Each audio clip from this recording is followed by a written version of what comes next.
Okay, everyone, Assalamu alaikum, and welcome to ACCA's Prepare to Pass session for paper SBR Strategic Business Reporting. I'm your trader Hamza Abdul Haq, and today is day number 4. We have covered 3 days so far, and in the first 2 days, we had covered the area of consolidation. In day number 3, we have covered different accounting standards, which includes IFRS 15, IFRS 16, and we have solved one of the questions relating to the consolidation. Now, in today's session, our main objective is to cover the big standard, which a lot of students actually face problem in, which is IFRS 9 financial instruments. Plus, we are going to discuss some different accounting standards as well. So let's start from IFRS 9, which is financial instruments.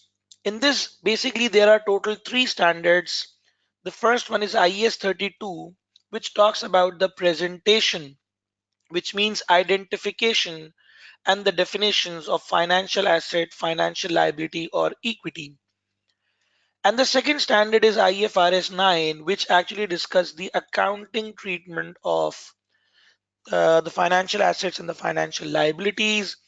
And then we have the third IAS by the name of IFRS 7, which actually talks about the disclosures.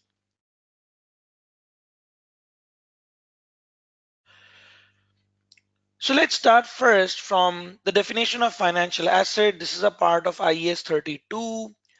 When we say financial asset, what exactly is financial asset?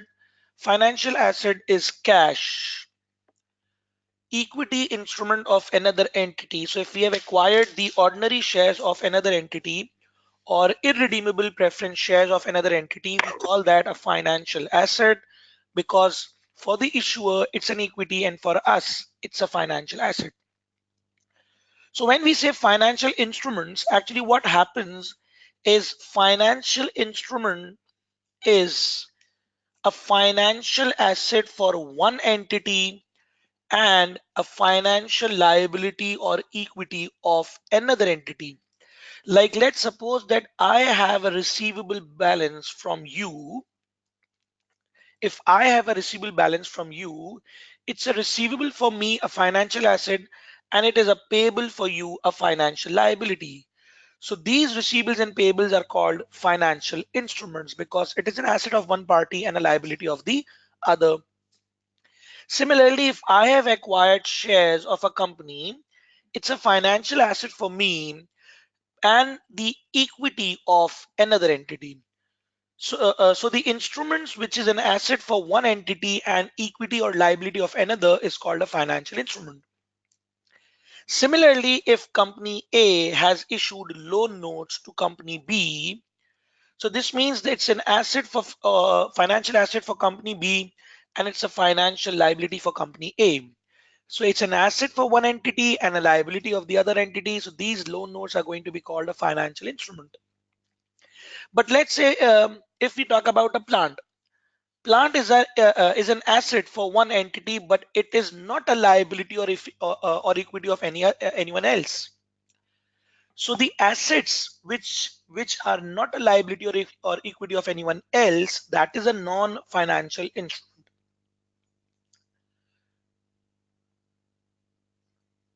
Getting the point, everyone? I cannot see your questions. Let me open that.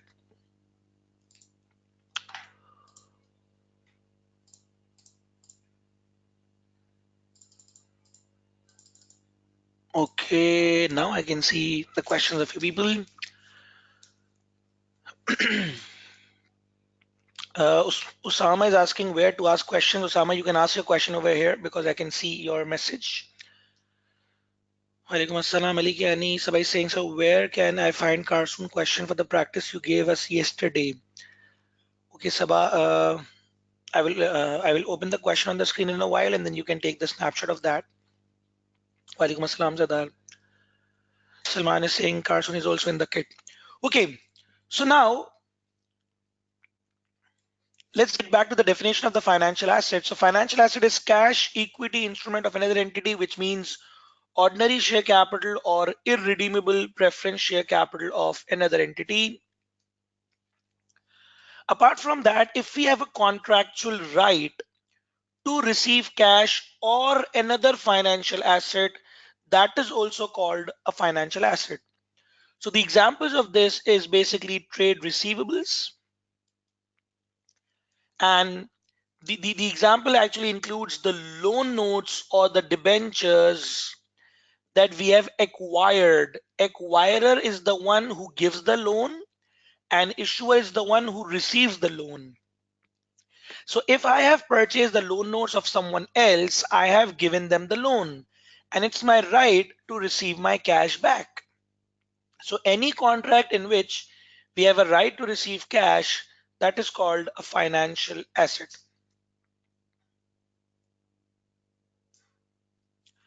No, Sumaira, there's nothing else other than the financial instruments so far. The next thing is a contractual right to exchange financial assets or financial liabilities under terms potentially favorable to the entity. This point mainly refers to the derivatives actually. All of the derivatives which are favorable to us are going to be a financial asset. Like let's suppose that I'm a party, I go to the bank and I sign a forward rate agreement with the bank, a 2 months FRA that I'm going to purchase dollar for let's suppose, or I'm going to purchase pounds for let's suppose $2 per pound. I'm going to purchase pounds for $2 per pound. This is a contract that I've signed with the bank. Now let's suppose after 2 months, the market rate actually fluctuates and it becomes $3 per pound. So what will happen? I will go to the bank taking how much? Taking $2 for the pound. And I'm going to the bank giving $2 and getting a pound of $3. I'm giving $2 to the bank and I'm going to get a pound of $3. So I'm giving cash in dollars, I'm receiving cash in pounds.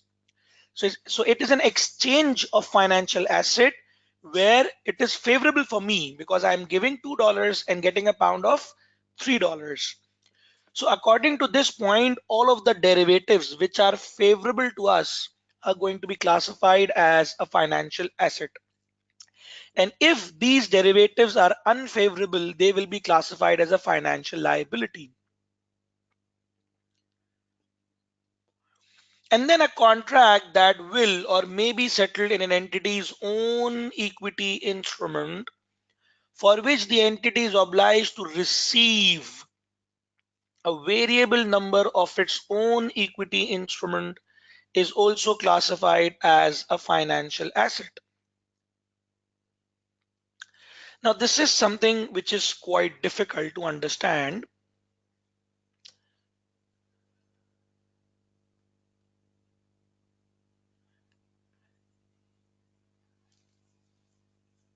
Ahmed is saying, can you repeat the derivative point? Okay, Ahmed, let me open the OneNote first because that will be more easier for us to understand. So I go to Microsoft Office and OneNote. Okay, so now today we are going to discuss IFRS 9 and we are right now talking about derivatives. Basically, let me give you an example again that I'm a person A and I go to the bank and I sign a contract with the bank which is a forward rate agreement. Forward rate agreement means that I'm going to buy something in the future and it's a 2 months forward. This means I'm going to buy something after 2 months. And we lock a rate that I'm going to purchase 1 pound for how much? For $2. It's an exchange rate. I'm going to take 2 pounds to the bank and get $1 after 2 months. This is my agreement with the bank. Now what happens after 2 months? After 2 months, the market rate actually changes. And now in the market, the pound is of $3 each. But according to my contract, I can purchase the pound for how much? For $2. So I'm going to the bank. I'm going to the bank taking how much? Taking $2. And in return, what I will get from the bank? I will get £1. Agreed so far? I'm going to the bank after 2 months and I'm giving $2 to the bank, and in return I'm getting £1. Now this £1 has a market value of how much? $3.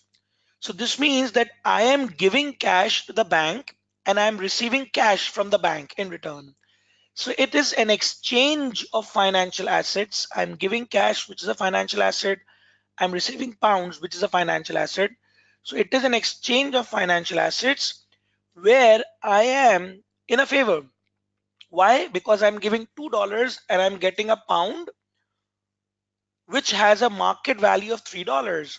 So I have a gain of how much? $1. So this means that this is a derivative which is favorable to me. Getting the point, everyone? So any derivative which is favorable to us is called a financial asset. Getting this now?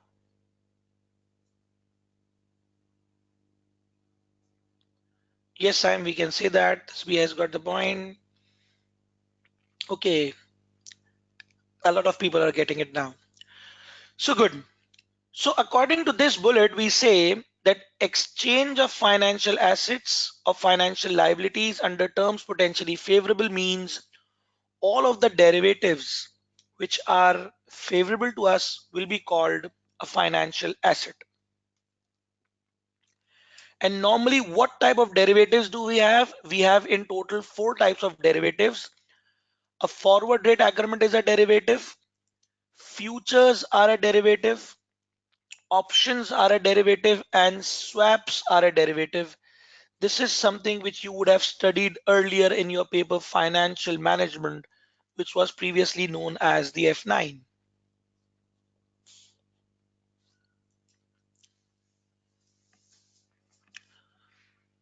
Yes, David, your today's session will be available in the recorded form as well, so you can view the recorded lectures tomorrow. They will be uploaded on Vimeo tomorrow.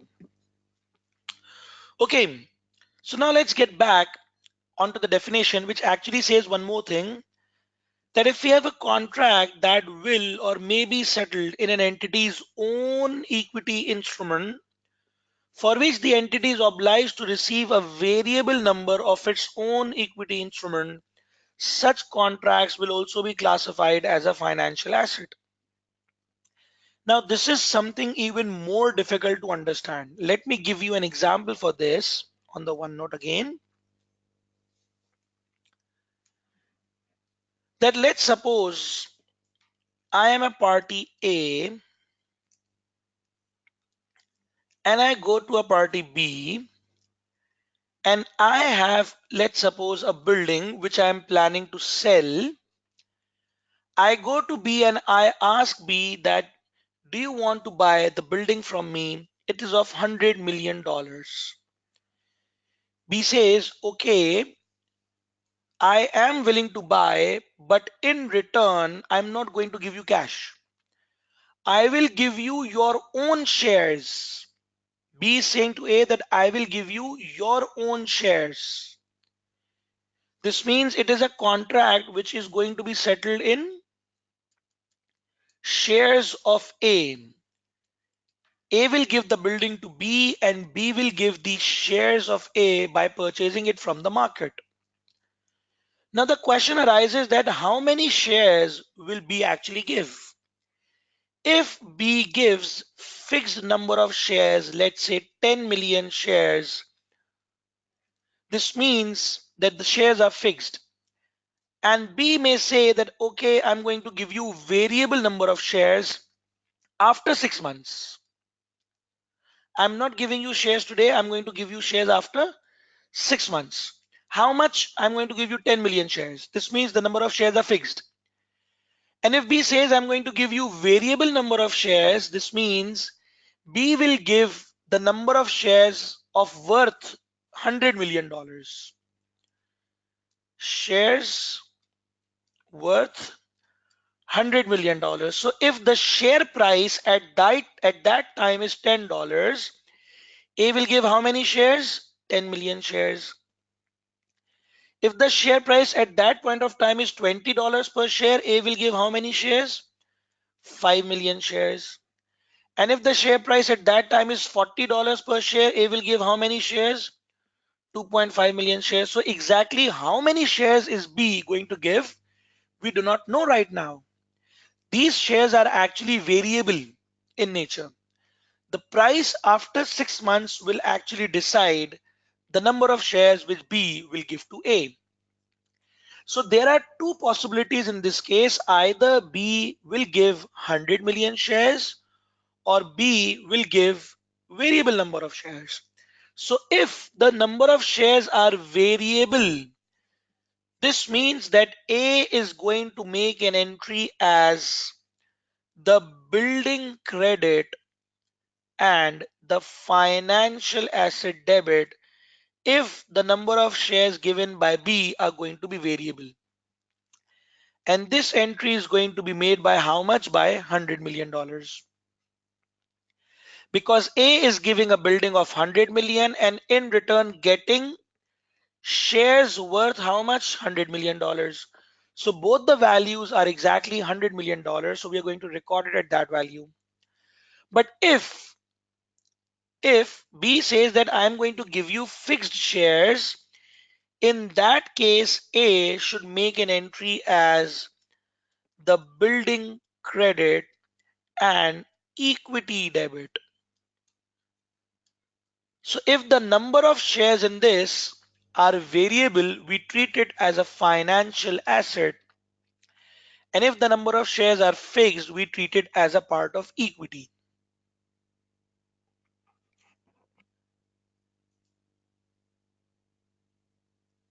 Okay, Mohammed Saqib is saying this transaction may give the shareholder to save their self and acquire the assets of the company in case where the company is. Yes, Mohammed Saqib, this can be the case.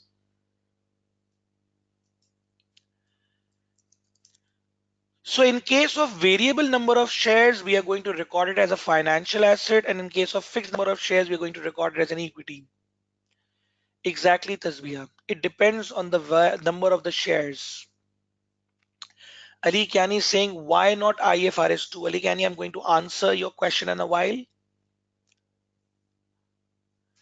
Jagmeet is asking, sir, what is the logic behind this one asset and one equity? Basically, there can be different logics, but right now, what is important is not the logic rather than the accounting, because this is what IAS 32 asks us.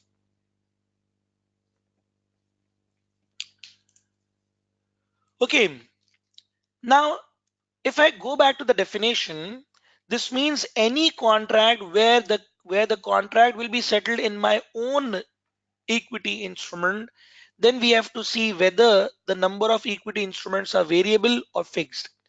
If they are variable, it's a financial asset. If they are fixed, it's an equity.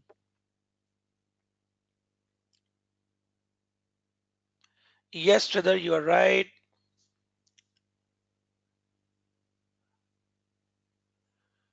Yes, Ajmal, you are saying that for fixed, not it be 100 million. Mohammed Ajmal, are you talking about the amount or the shares or what?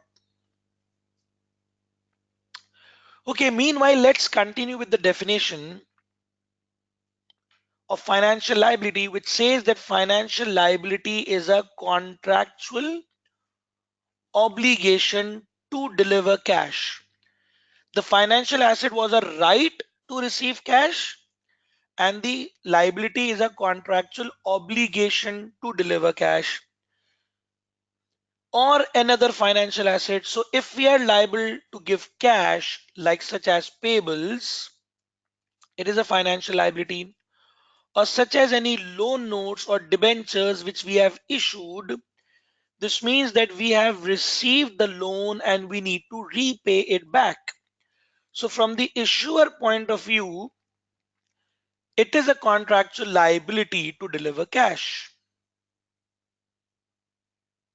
Yes, Salman, I think I've covered the IFRS 2 in the previous webinar.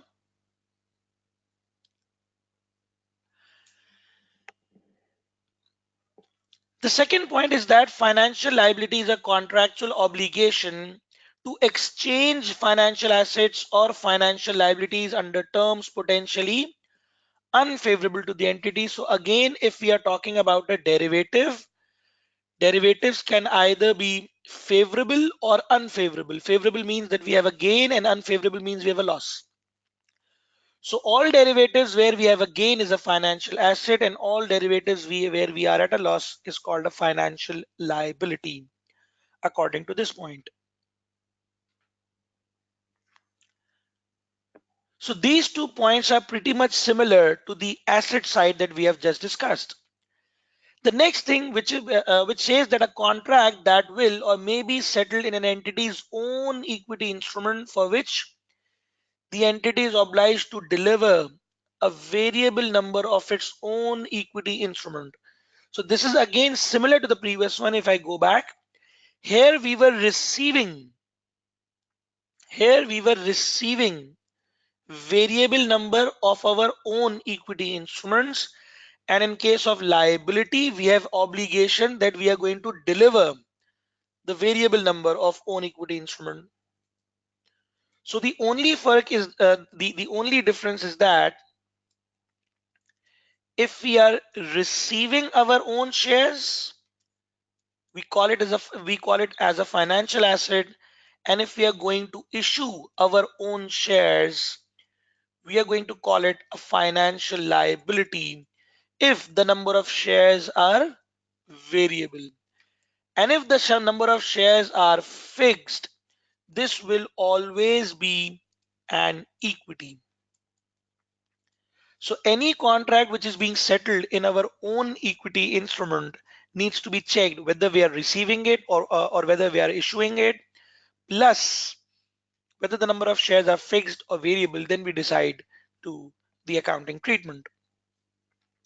Now let's suppose if I go back again onto the example and I make a similar example again, that I am an entity A, I go to B, and B actually has a building of its own, and we ask B that we want to buy the building from you. In my previous example, the building was with A, but in this one, we have changed it a bit. A goes to B and says that, hey B, I want to buy your building from you. B says that the building is worth $100 million. Can you pay that? A says that I'm not going to pay you cash of $100 million. Instead, I am going to give you my own shares, shares of A. This means it is a contract which is going to be settled in A's own equity instrument. Now B says, okay, how many shares will you give? A says that I'm going to give you fixed shares, let's say 10 million shares of mine after 6 months. This means that the number of shares are fixed. In this case, A should recognize an entry as the building debit and the equity credit, because whenever the number of shares are fixed, we are going to call it an equity. And if the number of shares are variable, where A says that I'm going to give you shares of worth $100 million, which means if the share price is $10, we are going to give 10 million shares. If the share price is $20, we're going to give 5 million shares. If the share is $40 after 6 months, we are going to give 2.5 million of the shares. So we ourselves don't know exactly how many shares are we going to give. So in this case, we say that it is a financial liability and the entry should be building debit and the financial liability credit. So the only difference between both the cases is that if the number of shares are variable, we call it a financial liability. If the number of shares are fixed, we call an equity. And this is a case which is not going to be dealt by IAS 32 or IFRS 9. This is going to be dealt by IFRS 2 because it is going to be treated as a share based payment.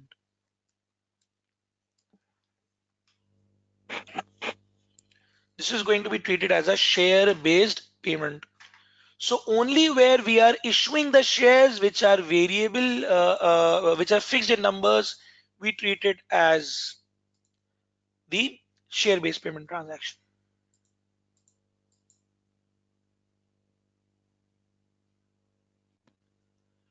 Yes, Nabia, we are talking about the number of shares irrespective of the market value. So we can summarize it this way, that if we are talking about our own shares, there are two possibilities. Either we are going to receive our own shares or we are going to issue our own shares. If we are receiving our own shares, either we are going to receive fixed shares or we are going to receive variable shares. Similarly, if we are issuing, again, either we will issue fixed shares or we are going to issue variable shares. In case where we are issuing fixed shares, we are going to make an entry as the asset, debit, and equity credit, which will be IFRS 2. And if the number of shares are variable, we are going to debit the asset and we are going to credit the financial liability, which will be dealt as IFRS 9. And if the number of shares we are receiving is fixed, we are going to make an entry as equity debit and the asset credit. And this is also known as treasury shares. This is also known as treasury shares, where we receive our own equity instruments. And if the number of shares are variable, we are going to make an entry as financial asset debit and the asset credit, which is going to be dealt under IFRS 9. And the accounting for the treasury shares is under IAS 32. So this is a complete summary of where the accounting treatment is going to be when we talk about our own equity instruments. Getting the point, everyone? This is a quite detailed concept which you're not going to find in any book. People normally just write the definition and go further. So this is one of the areas where the students actually feel problem. Okay, good enough.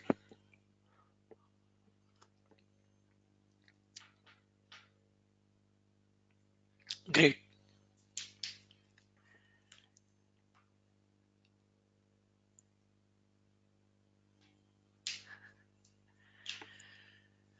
Okay, so let's move further on to the presentation back. So now we have understood the definition of a financial asset and the definition of financial liability. Merrick, this is a type of a section B type question mainly. Financial instruments is something which is favorite of the examiner in section B.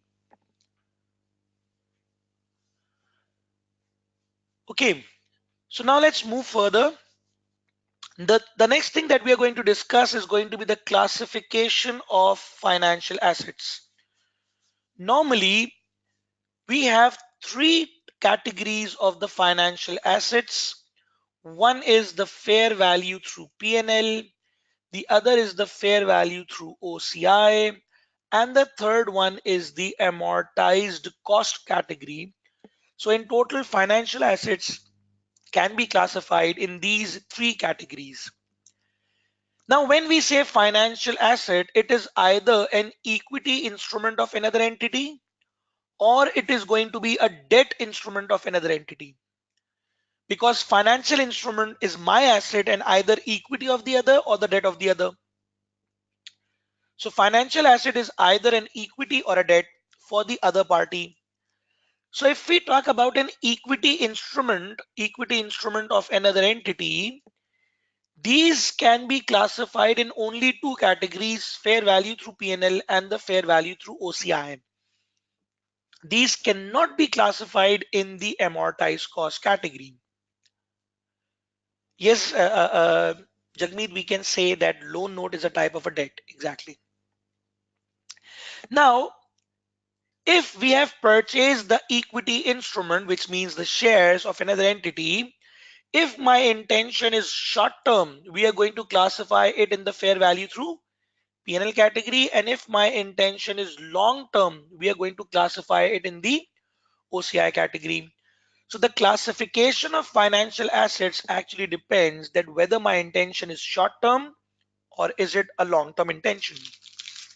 If it's short term, we classify it in P&L. If it's long term, we classify in the OCI. But let's suppose that I have acquired the shares of an entity, but I'm still not confident myself whether my intention is short term or long term. I'm thinking that if the share price increases significantly, I will sell it. Otherwise, I will keep it for long term. So in which category should we classify in this case? If I myself am not sure that what exactly my intention is. So we should classify in which category? Tasbih is saying PNL, Abdul Qadir is saying OCI, Johnson PNL, Vishal OCI, a lot of PNL, one amortized cost, super. Okay, basically we are going to classify this in fair value through PNL category because we say that fair value through P&L category is the default category. In case of any confusion, we are going to classify the instrument in fair value through P&L.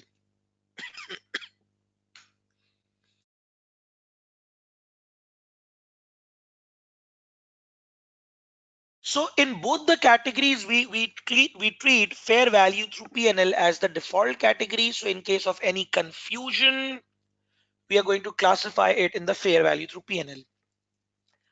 Plus, we also say that we have a fair value option in fair value through P&L category, which means that even if my intention is long term, but I still want to classify it in fair value through P&L, I can.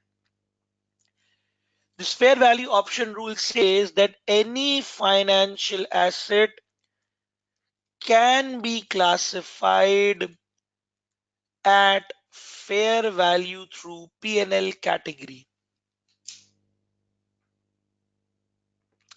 Jagmeet, the issue of mismatch is something which is there in financial liability side. The point that you are telling relates to the fair value option when we talk about financial liability. There is no such condition in case of fair value option of financial asset. So in case of financial asset, we have a fair value option that we can classify any asset at fair value through P&L. And the fourth type of classification possible is that all of the derivatives other than hedging purpose are also classified in fair value through P&L. But this is something that we are going to discuss when we are going to study the area of hedging. So I'm writing to be discussed with hedging. TBD means to be discussed with hedging, because someone may ask what is TBD. TBD means to be discussed with hedging. So in total, there are four possibilities through which an instrument can be classified in fair value through P&L. Either it may have a short-term intention, or it may be classified because of default category, or it may be classified using the fair value option, or it may be classified if it's a derivative other than the hedging purpose. Nayab is asking that I don't know where to ask questions. Nayab, you can actually ask your question over here.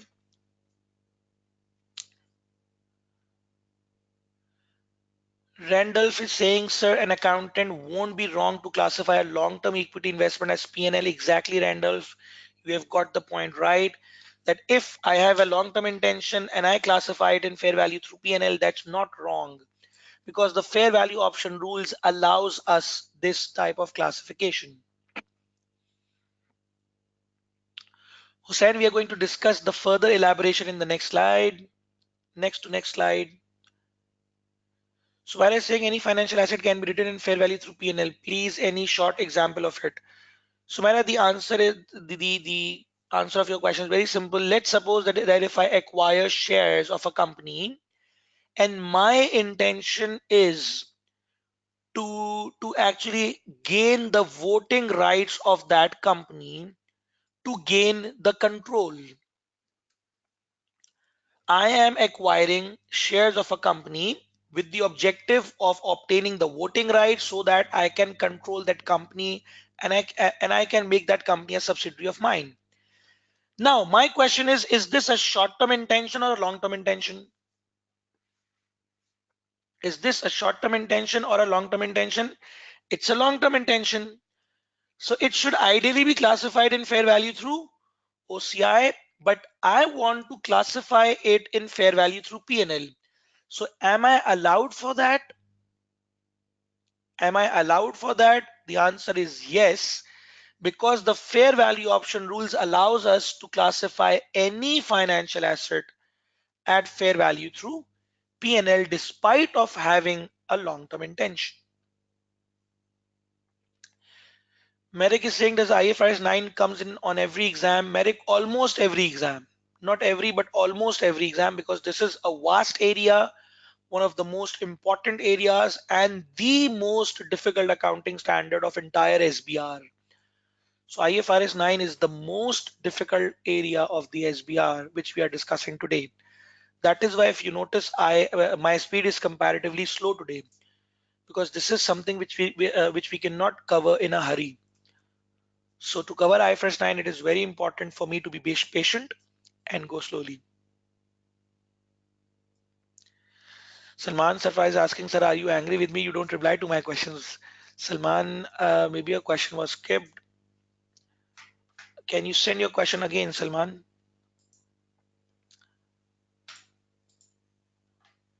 Okay, Johnson is saying after classified fairly through it can revert back to OCI. Johnson, this is something which we are going to discuss in the reclassification section. Your question will be discussed when we are talking about reclassification.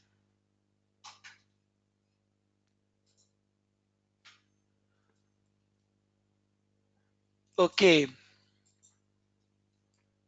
Job is saying, does any financial asset mean we can take debt instrument too? Yes, Job, you're right. We can even classify debt instruments in fair value through P&L also. Okay, now on the next slide, we are discussing about the classification of debt instruments. So we are still on the classification of financial assets, but if we have acquired, let's say, the loan notes of another entity, now we can classify them in all of the three categories in fair value through P&L or fair value through OCI or the amortized cost. All types of classification are possible. If we want to classify it in the amortized cost, our intention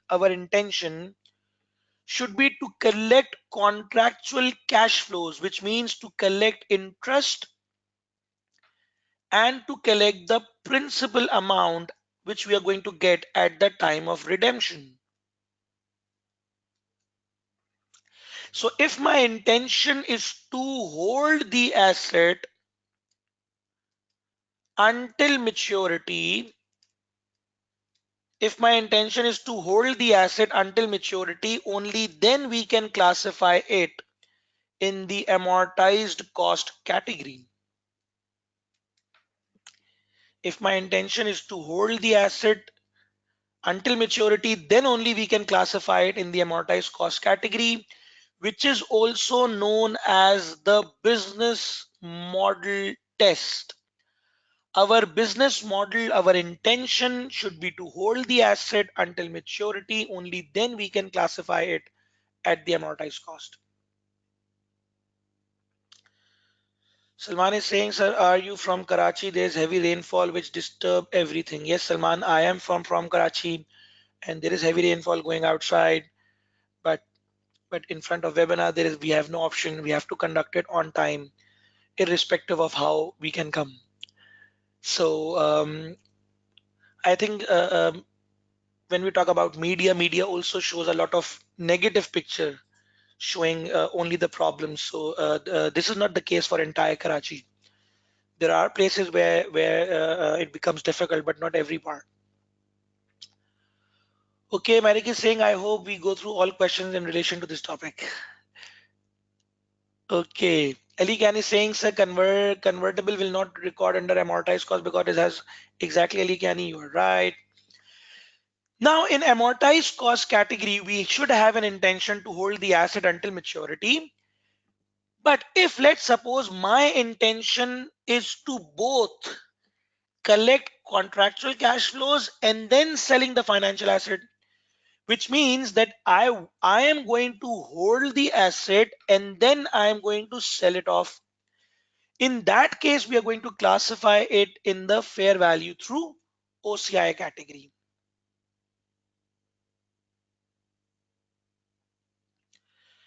So if my intention is to hold and then to sell, then we should be classifying it in the fair value through OCI.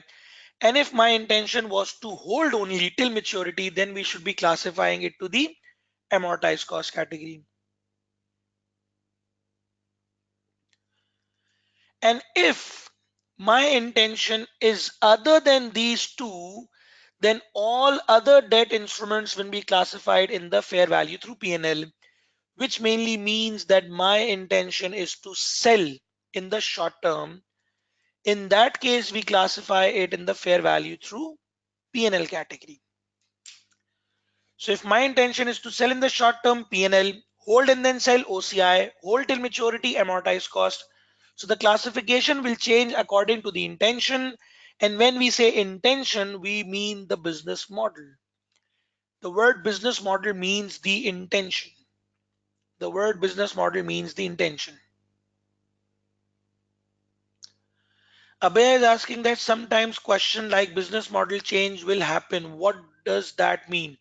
Abhay, that means that if my intention changed later on, initially I was planning to hold, but now I have planned to sell in the near future. So my intention would be changed, which means my business model would be changed. Ahmad is saying, shouldn't it be for long term to be classified as OCI? Ahmad, when we are holding it for some years, this means automatically my intention is long term. So my intention is long term in OCI, but not till maturity. My intention is long term, but not till maturity, then we classify it in the OCI. And if my intention is long term and till maturity, then we classify it in the amortized cost category.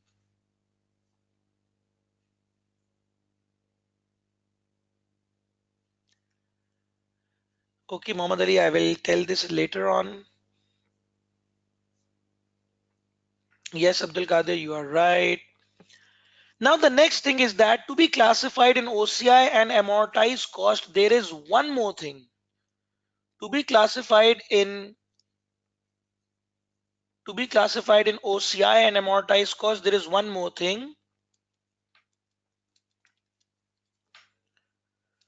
which is that the timing and amount of cash flows should be fixed, which is known as the cash flow characteristic test. This is known as the cash flow characteristic test.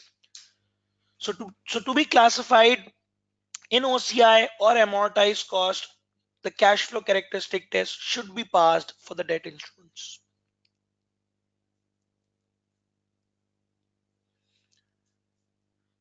Salman Sarfraz is saying that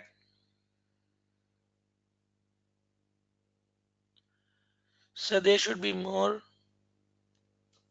Okay, Salman, I'm ignoring your message right now.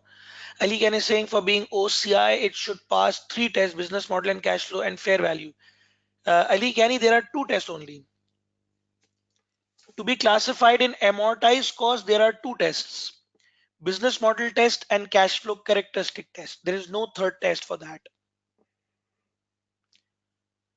Sabha is asking what is CF test? CF test means cash flow characteristic test. Sabha, CF test means cash flow characteristic test. Johnson, cash flow characteristic test means that if an instrument has a fixed timing and amount of cash flows, it passes the cash flow characteristic test. So if an instrument has fixed timing and amount of cash flows, it passes the cash flow characteristic test.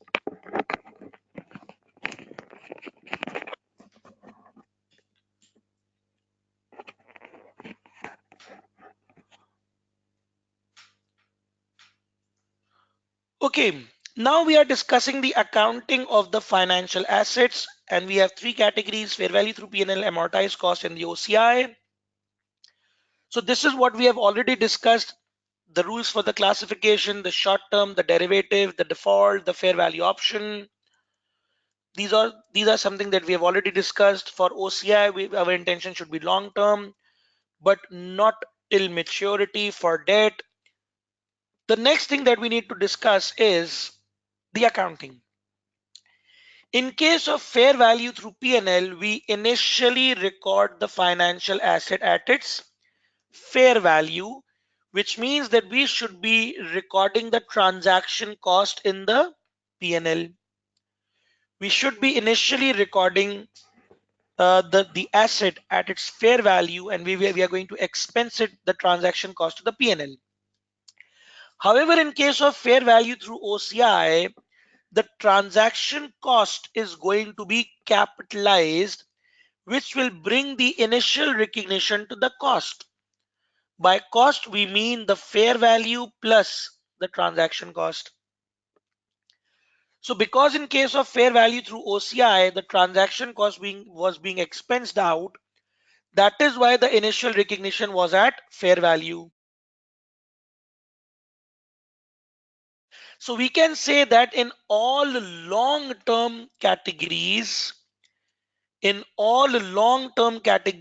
transaction cost is capitalized because it is going to provide us benefit for more than a year.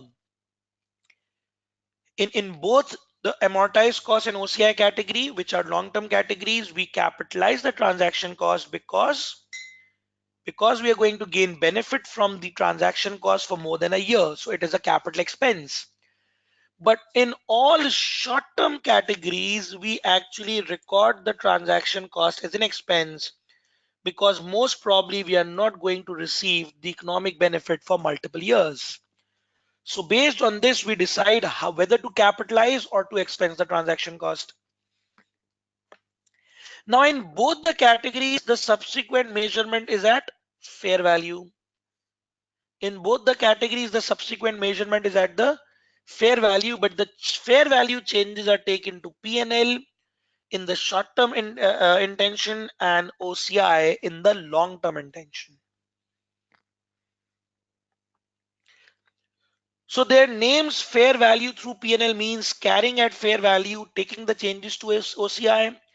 P&L fair value through OCI means carrying the asset at fair value and taking the changes to the OCI.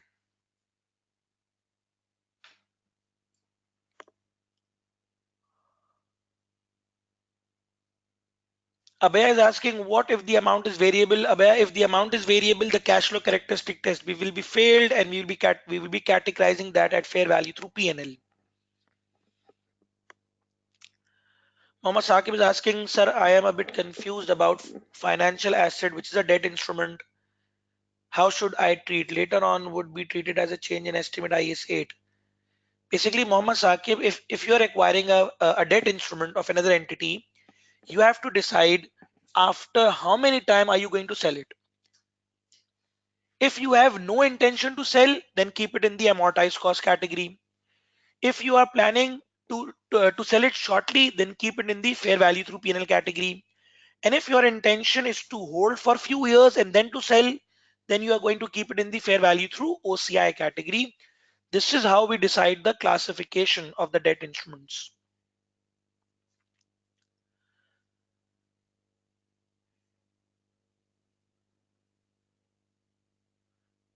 Mohammad Faizan is saying, sir, in fair value through OCI, business model test must be followed. Basically, the business model test means the intention. So if my intention is to hold and sell, this means this is the business model test for the OCI.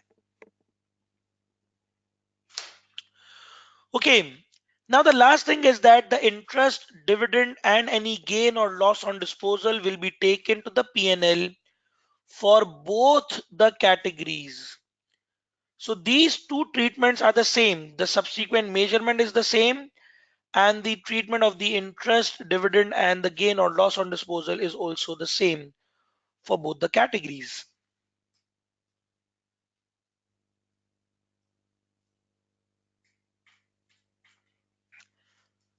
So on disposal, gain or loss on disposal, in both the cases, it will be taken to P&L because it is a realized gain. Both of these gains are in cash form. That is why anything which is in the cash form never goes to OCI. Anything which is in the form of cash never goes to OCI because the fair value changes are non-cash. That is why we have to think whether to take it to P&L or the OCI, but anything which is already in cash will always be taken to the P&L. Now the next thing that we are going to discuss is the accounting for the amortized cost, for which we are solving an example number 1.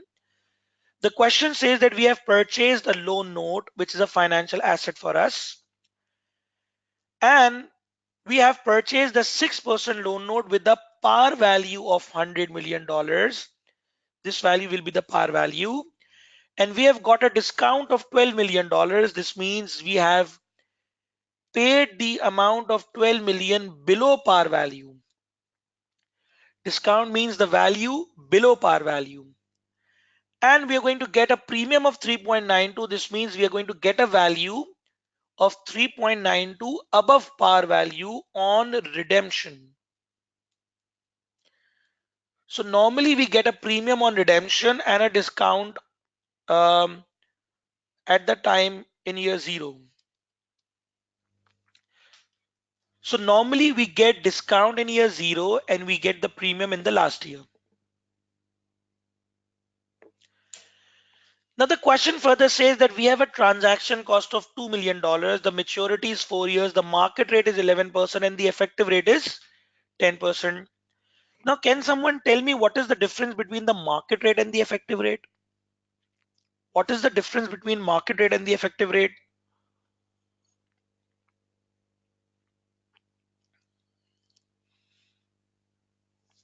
Mohammed Saqib is saying transaction cost.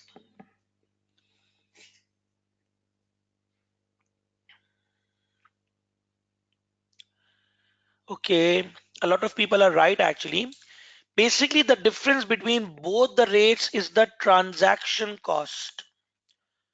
So normally what happens that if we see the coupon rate, which was 6% in this, if we add the discount and the premium in the coupon rate, that actually becomes the market rate. If we incorporate the discount and premium in the coupon rate, it becomes the market rate. And if we deduct the transaction cost from this, this will become the effective rate. So the main difference between the market rate and the effective rate is the transaction cost.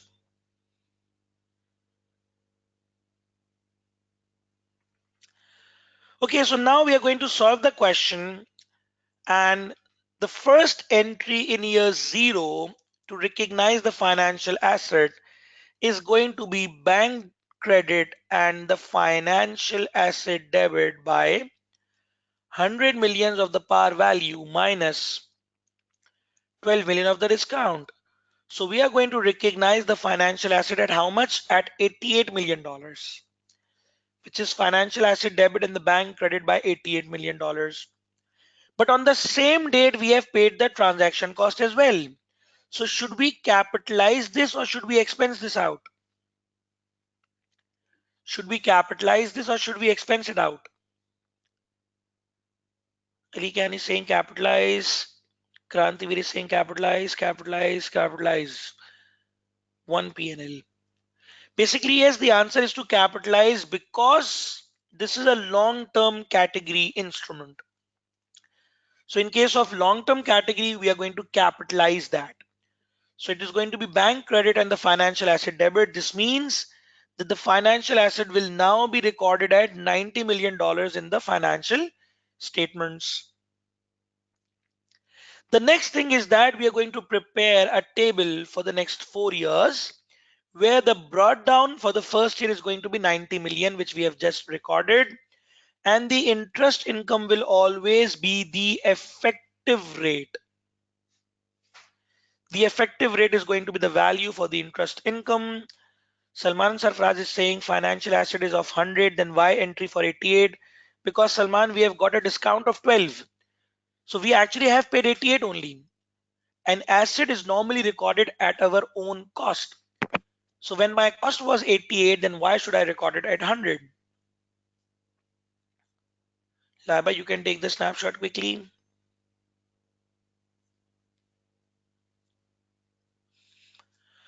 So now my interest income in year one is going to be $9 million, which is 10% of the brought down. But the interest received will always be the par value into the coupon rate,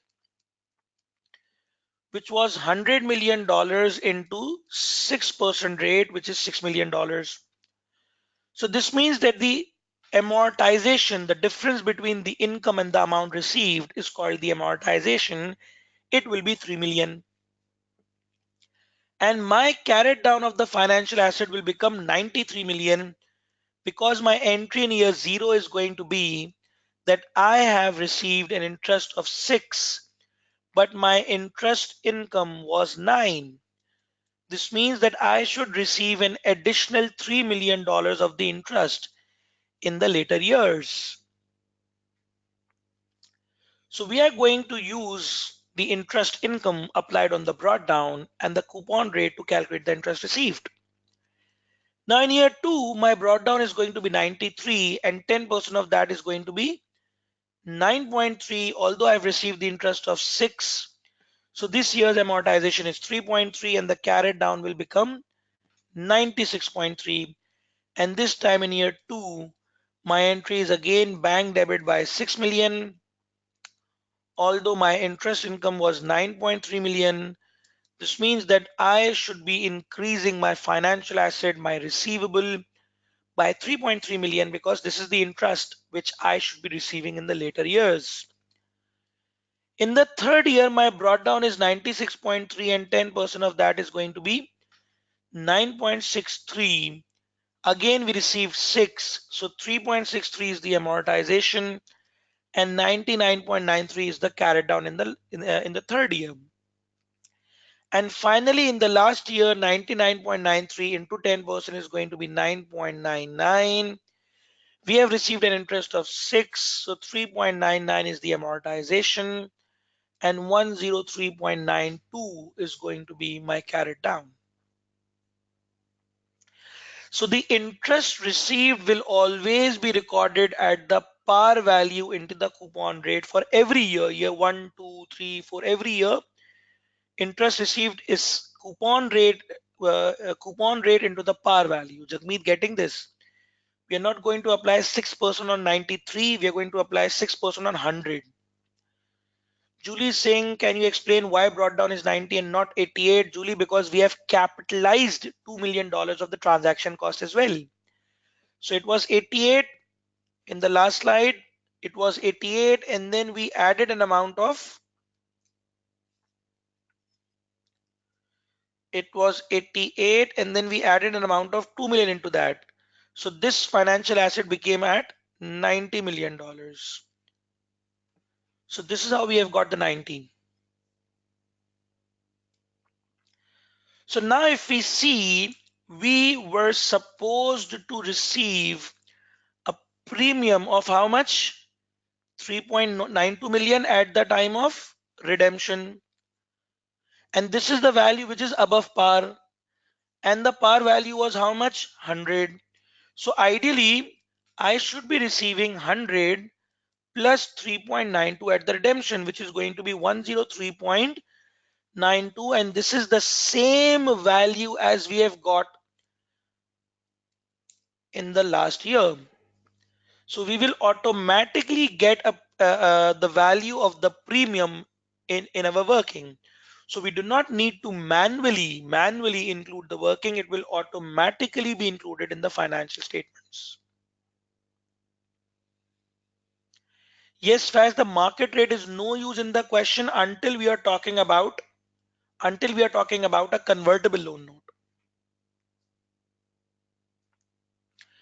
Ali Khan is asking that what is the difference between market rate and implicit rate and coupon rate?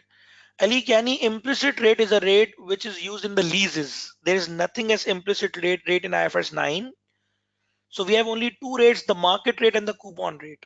Market rate means the rate which everyone else is giving in the market. And coupon rate is the one rate which I am giving to you for the loan notes we have issued. So coupon rate is a specific rate for us. Market rate is a general rate for the entire market. Implicit rate is something which we have used in IFRS 16. Okay, now if I go back, there's one thing which we had actually discussed, that coupon rate plus discount plus premium is equals to the market rate. This is what we had discussed earlier. Let's suppose if in the question there is no discount and no premium. Let's suppose if in the question there is no discount and no premium, this means that the coupon rate and the market rate will be the same, because the difference between these two values is the discount and the premium. Similarly, if in the question there is no transaction cost, this means that the market rate and the effective rate will be the same, because the difference between the market rate and the effective rate is the transaction cost. So if there is no discount, no premium, no transaction cost, this means every rate is the same. Coupon rate, market rate, and effective rate all will be the same. So if there is no effective rate given in the question and there is no transaction cost, this means the market rate given in the question is the same as the effective rate. Is it clear to all of you?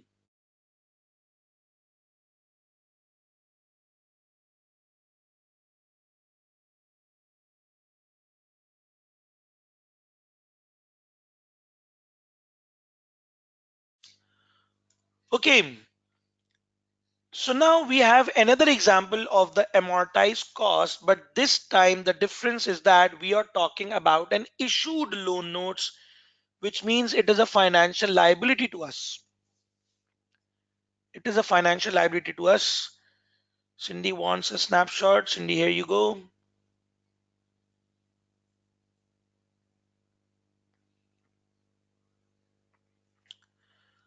Okay, Milos is asking about closing entry. Milos, at the time of final settlement, the entry will be in year 4. The entry is going to be after the interest. First, we are going to make the entry for the interest, bank debit, financial asset debit, and the interest income credit by 9.99. And then we are going to make an entry as the bank debit and the financial asset credit by 103.92. This is the final closing entry in the year 4.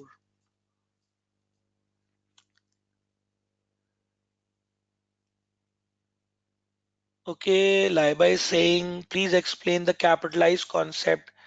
Okay, Laiba, I'm going to explain in a while again.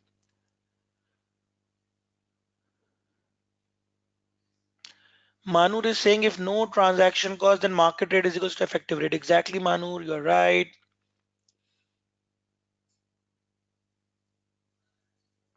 Thank you, Milos. Mohammed Saqib is saying I have also checked the present value, par value plus premium equals to amortized cost paid 88, which is 100 minus 12. So should we calculate the market value of financial asset? Saqib, there is no need of calculating the present value in case of a simple loan notes, because that is what you are going to get back, which is 88. You're going to get the same value back. So now let's discuss the amortized cost category for the financial liabilities, because the accounting for financial asset and liability amortized cost is more or less the same. So let's quickly start this. We have a par value of 100. Coupon rate is 5%. Discount is 7, premium is 3.24, transaction cost is 3, maturity is 3 years, market rate is 9, effective rate is 10. So we do not need the market rate in case of simple loan notes. We are going to require that in case of convertible loan notes.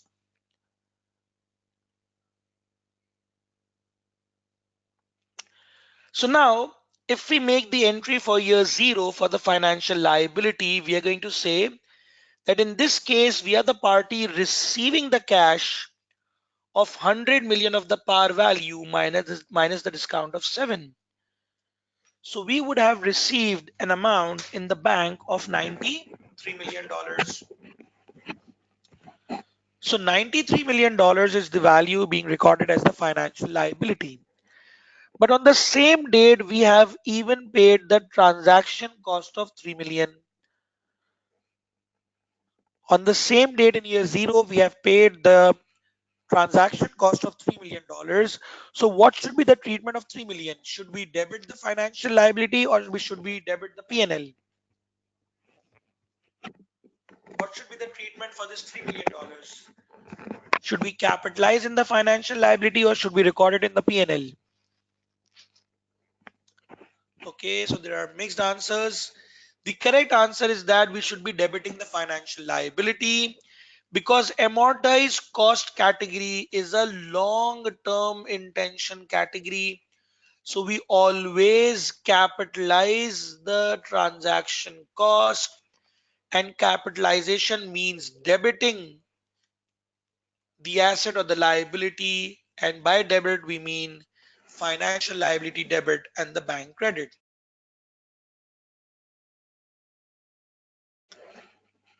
So in any case, either financial asset or financial liability, the transaction cost will be capitalized. So this will result in the financial liability being measured at what amount?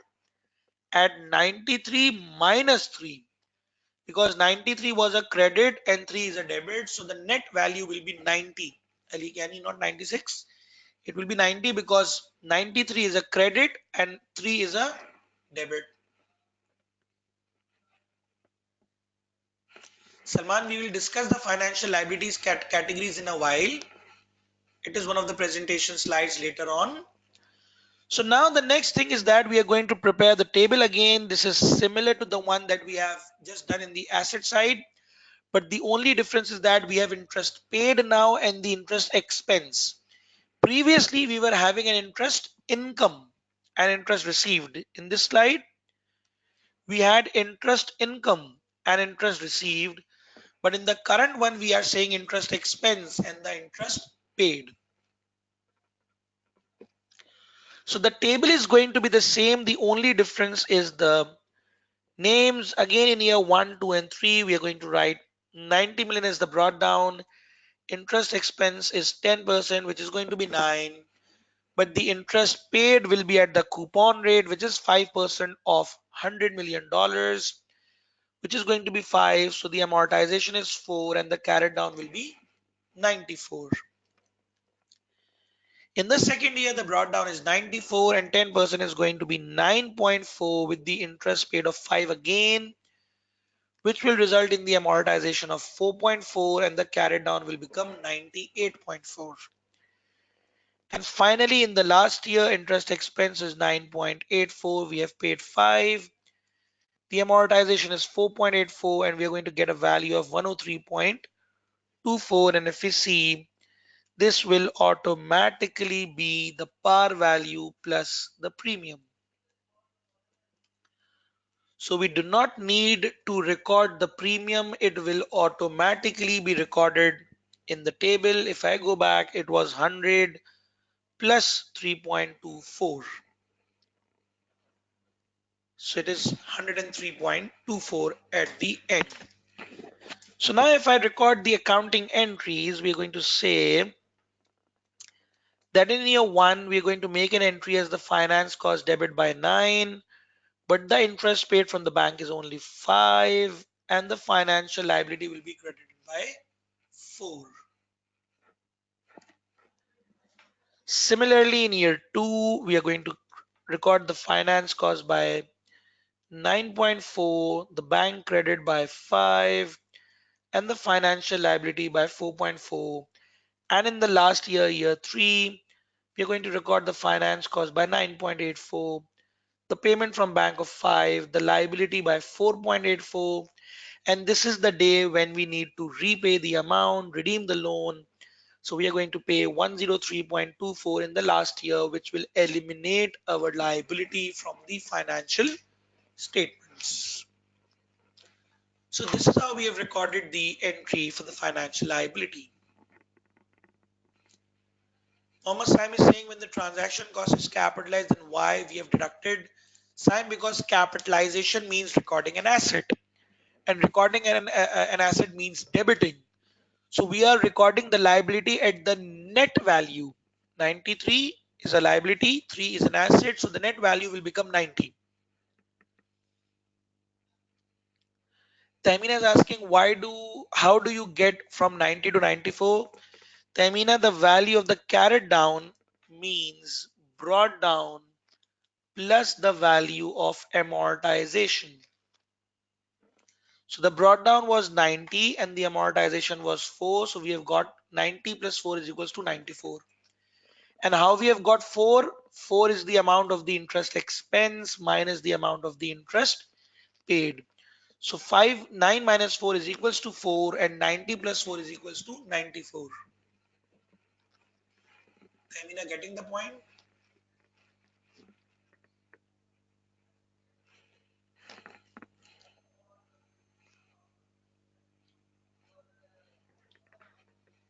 South is asking what is the difference between amortization and lease. South, these are two exactly different things. So we cannot compare that. Amortization means the amount of the interest that we haven't paid.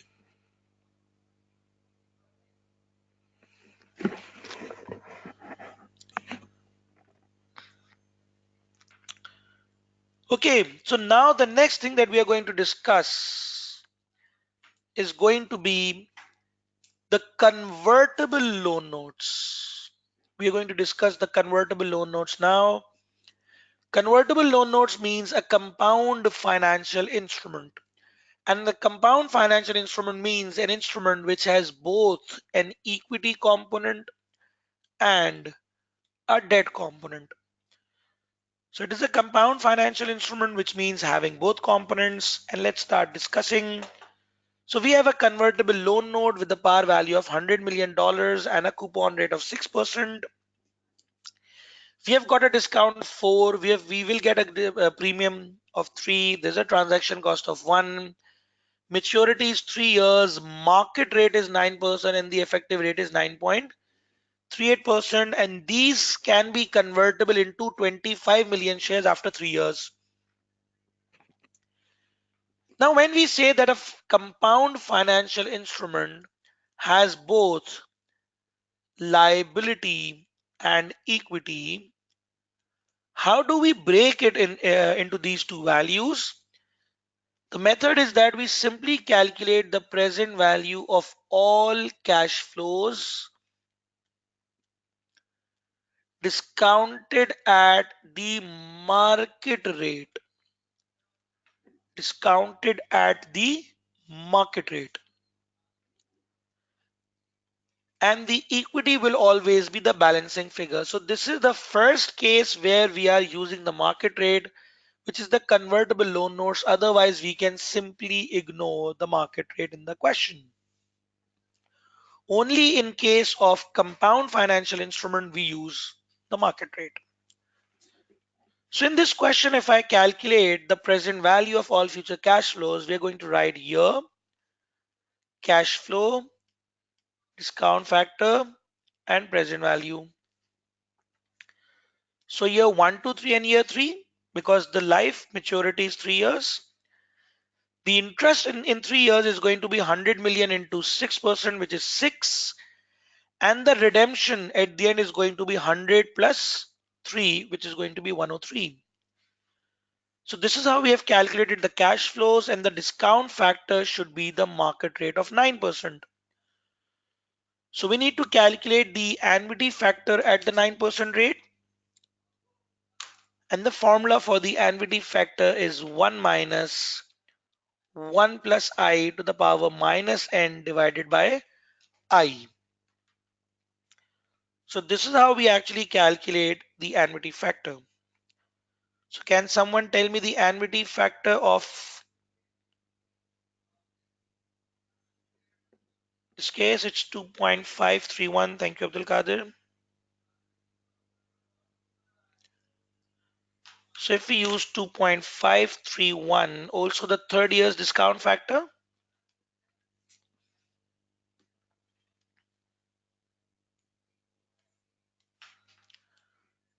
it's 0.772. Thank you, Abhaya.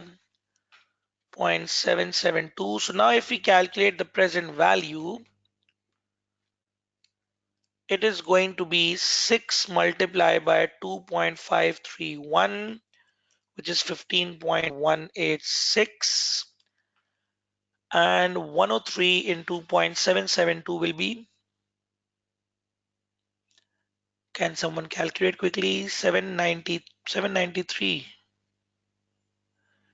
79.516. So now if we calculate the total, it is going to be 0.7024 and 94.702. So this is how we have calculated the amount of the financial liability. So now if I make the entry for year 0,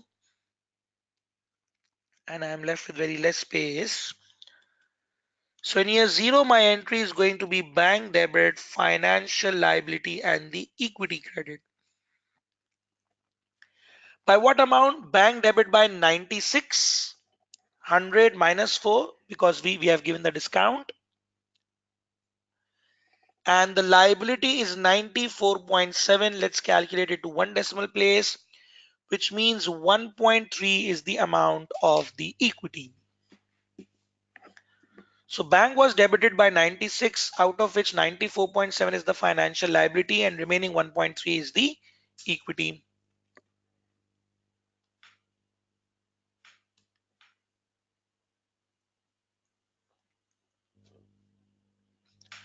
Now on the same date, we have to do one more thing, the entry for the transaction cost, which was $1 million. So we are going to credit the bank by $1 million, and the transaction cost will be allocated to both the financial liability and the equity. Now, how much out of one relates to liability and equity? The answer is that we need to break this proportionately between the liability and the equity. So this means that if I check 94.7 divided by 96, this means liability is actually somewhere around 98.645% of the total. So multiplied by 1 will be the amount allocated to the liability, which is 0.99 approximately. So we can say 0.98, let's say, will be allocated to the liability, and zero point 0, let me check the exact value, it was 0.986. So let's call this 0.02. So 0.98 and 0.02 is what we have allocated to the liability and the equity. This means now in the balance sheet, the value of the liability should be how much? 94.7 minus 0.98, which is going to be 93.72. Please check my calculation. Sometimes my oral maths becomes horrible. And equity is 1.3 minus 0.02, which is going to be 1.28. Okay, thank you, Rida. Thank you, Tasbiha. Laiba is asking that why did we divide 94.7 by 96? Basically, Laiba, we are checking how much the liability is as a percentage of the total. We are checking how much the liability is in terms of percentage as compared to the total. So 94.7 divided by 96 is the liability percentage in the compound financial instrument. So we can say that liabilities is actually approximately 98% of the compound financial, and equity represents the 2% of the compound financial.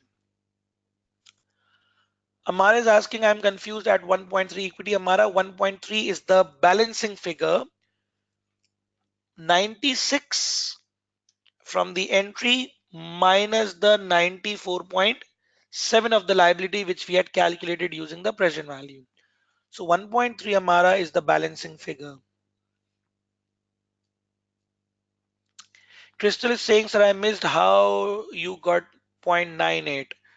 Crystal, I actually divided 94.7, the value of the liability, this one, divided by the 96, which was the total. So divided by 96 is the value of 0.9864. Abdul Qadir is saying, why not use 9.38%? Okay, Abdul Qadir, I will tell this to you. Plus, Abdul Qadir is saying, sir, financial asset we capitalize the issue cost while financial value we deduct. Exactly. Basically, Abdul Qadir, the treatment is opposite for financial asset and the liability. Alistair is saying, why don't we use the effective rate here as well? Okay, Alistair, I'm going to tell this in a while. Jagmeet is saying, sir, what then happens when at redemption? We are going to discuss this, Jagmeet. Salman is saying, if this scenario is a financial asset, we are going to discuss this, Salman. Right now, I'm trying to focus on this question rather than moving to some other questions. And a lot of questions still left. Why transaction costs are deducted, Hussain? Okay.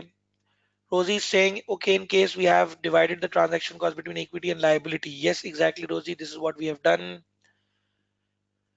Ilkar is saying that could you please make a short summary of the treatment of the transaction cost when expensed, when added, or when deducted? Okay, Ilkar, I will make it. Do remind me.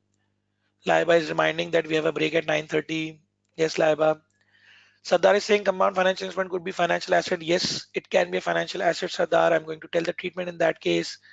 Cindy is saying, sir, why do we calculate the percentage? Cindy, we have calculated the percentage because we need to divide, we need to break the transaction cost into liability and equity based on the percentage of the liability and the equity. Getting this point, Cindy? The more the percentage of liability, the more the transaction cost will be allocated to it.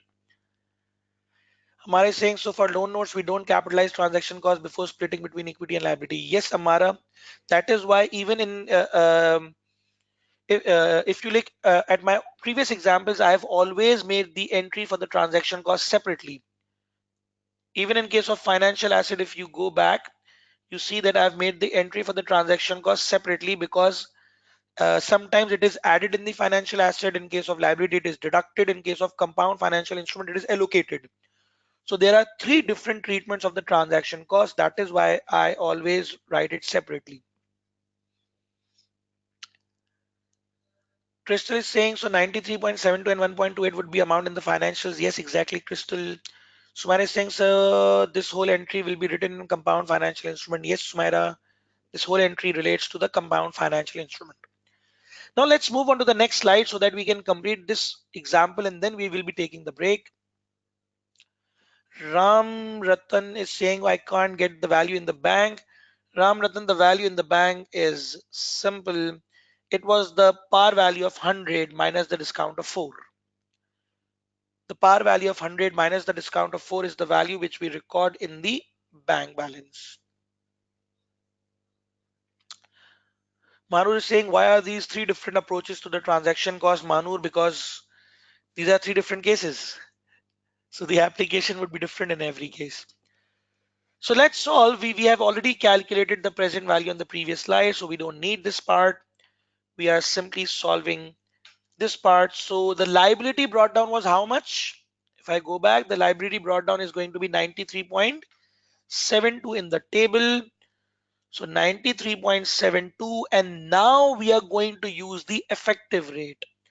The interest expense will always be calculated using the effective rate, but the present value that we had solved will be calculated using the market rate. The present value will be at the market rate and the interest will be at the effective rate. Why is that so? I'm going to tell you in a while when I'm done with the calculation of this example. So let's use a calculator. It is going to be 93.72 multiplied by 0.938, in fact 0.0938, which is 8.79. Okay, so I'm not calculating, I'm expecting you people to calculate these values. And the interest paid is going to be 100 million into 6%, which is going to be 6. So 2.79 is the amortization, and the carried down is going to be 96.51. Do check my oral maths, because again there are sometimes blunders. So is the carried down right? 96.51. Okay, so now let me know the interest expense for year 2. 96.51 into 9.38%. It's 9.05. Thank you. 6 is the paid, 3.05 is the amortization, and 99.56 will be the carried down. So in year 3, 99.56 into 9.38%. Quickly, 9.34. Thank you. So 9.34 minus 6 is going to be 3.34, and now the sum is going to be how much? It should ideally be 103, because this is what we were expecting it to end. So it is going to be 102.90, which is approximately 103. So there's a rounding of difference in that. So this is how we are going to prepare the table in the later on. So if we see, the table is the same in case of financial liability and in case of compound financial instrument. The only difference was there in the entries for the year 0. But now there's one more thing. After year 3, the loan note holder has two options. Either they are going to demand for the cash, or they are going to demand for the shares, because we had given them the option.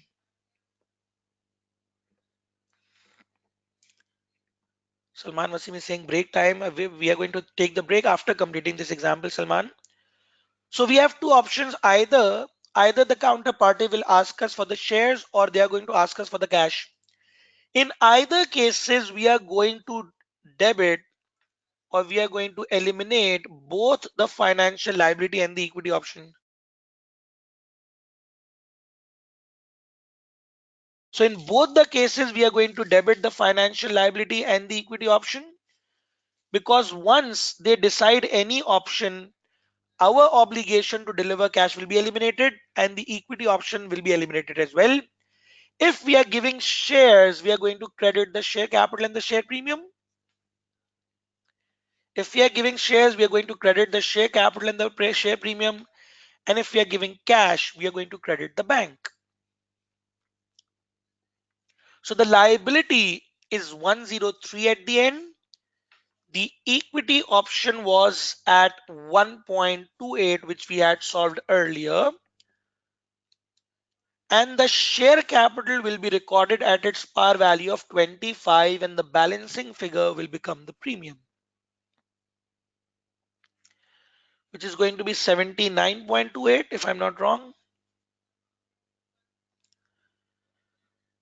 So if the counterparty asks us for the shares, we are going to debit the liability and equity. We are going to credit the share capital by the par value which was given in the question of 25 million shares. By default, we assume a par value of 1.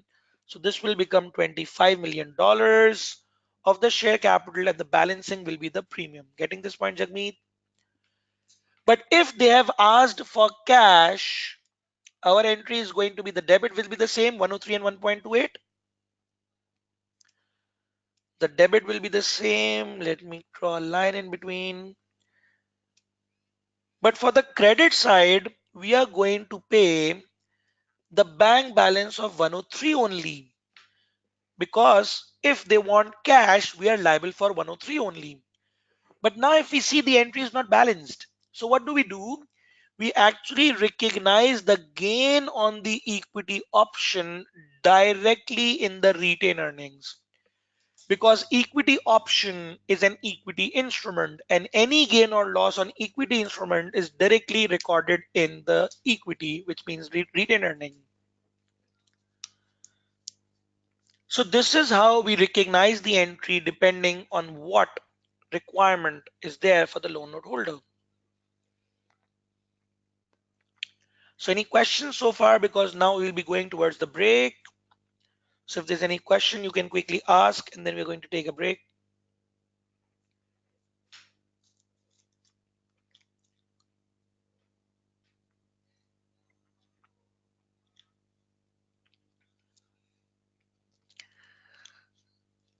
Mm, Milos is saying what just happened.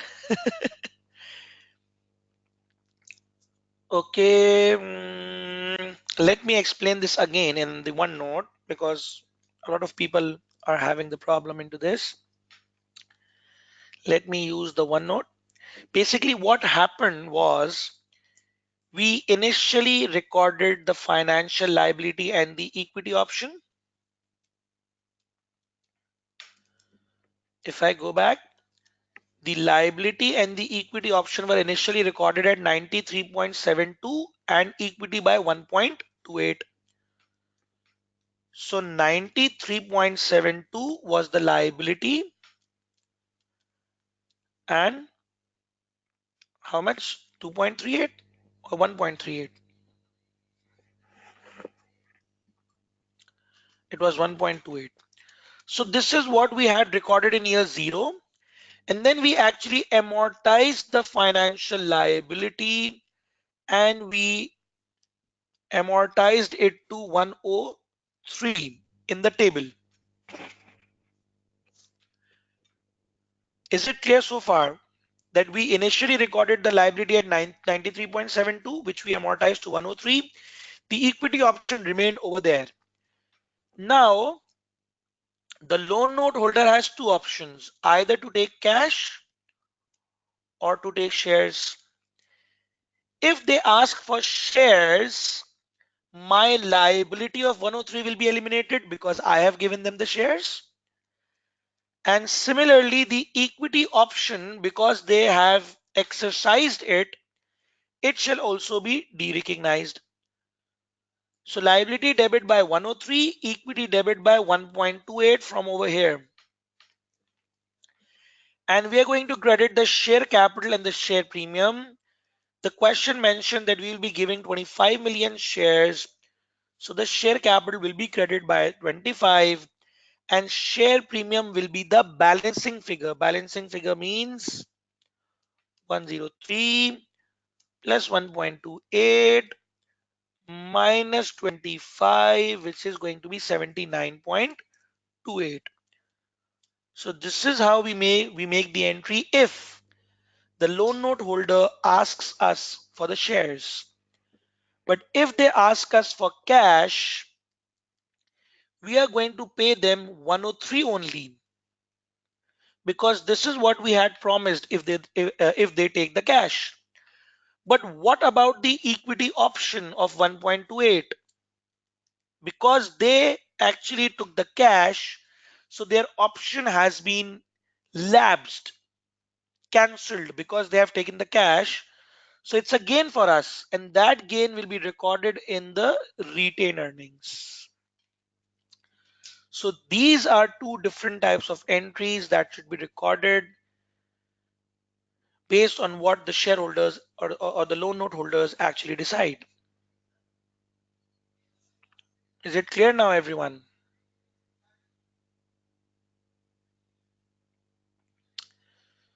Okay, great. Thank you, Milos. Okay, that's great. Everyone have got the concept now. So now we are moving towards a break of 10 to 15 minutes, and it's approximately 9:38. So we are going to get back after 15 minutes from this. Yes, Sabha, issue of loan notes means the liability. Ashita is saying why retained earnings, Ashita, because it's a gain on equity, and whenever we talk about gain on equity, it is recorded directly in equity. Yes, Salman, in both the cases, liability and equity both will be eliminated. Yes, Salman, the examiner has gone into this much of details. This question is one of the past papers question which I have just solved. So let's take a break and then come back again.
Okay, everyone, welcome back. And we were discussing the area of compound financial instrument before the break. And let's go through a summary of the compound financial instrument. The compound financial instrument is an instrument which has both an equity component and a debt component. The accounting procedure is that we are going to debit the bank by par value minus the discount. We are going to credit the financial liability by the present value of all cash flows discounted at the market rate, and equity is going to be the balancing figure. And then we are going to allocate the transaction cost by crediting the bank by the amount of transaction cost and debiting both liability and equity in the same proportion as the above entry. So the amount of liability divided by bank will be the percentage of the liability. That percent of the transaction cost will be allocated to the liability, and equity divided by bank will be the portion of the equity. That percentage of the transaction cost will be recorded in the equity. So this was the summary of the question that we have just solved. And the interest rate used in calculating the interest expense will always be the effective rate.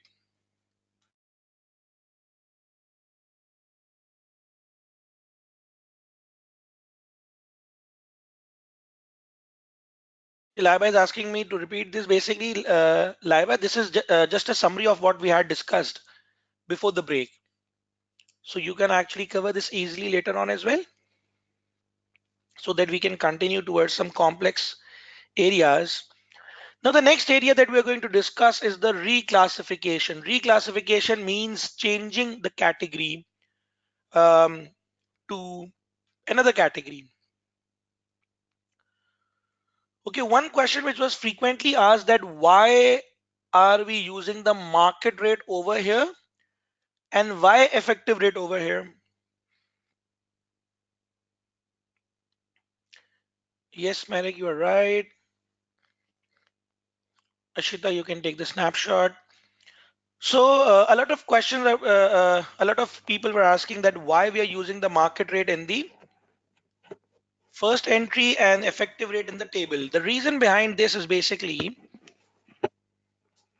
if I use the OneNote, that what is the difference between the market rate and the effective rate? Can you remind me that? What is the difference between the market rate and the effective rate? The difference was the transaction cost. Agreed? Now, when we calculate the present value of all future cash flows, we made a table of year, cash flow, discount factor, and the present value.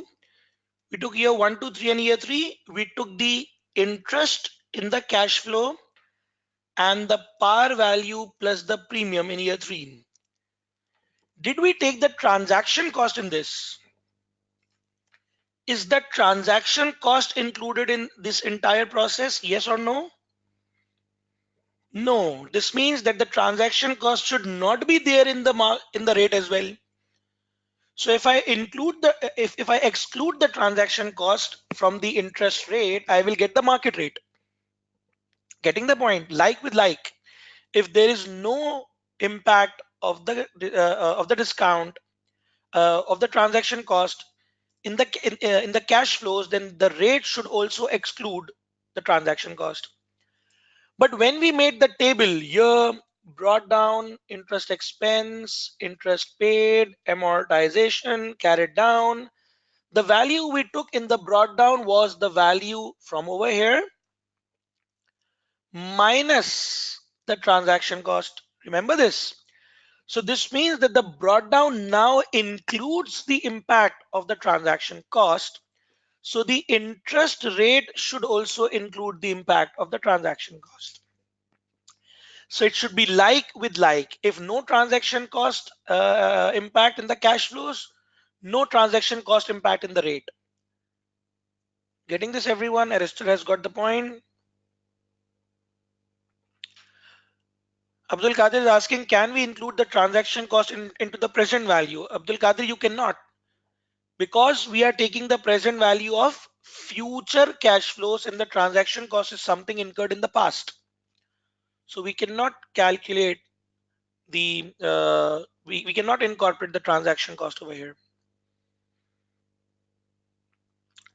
Abhay is asking that are we going to discuss hedging in today's session? Yes, Abhay, we have the target of discussing the hedging. So let's quickly get back.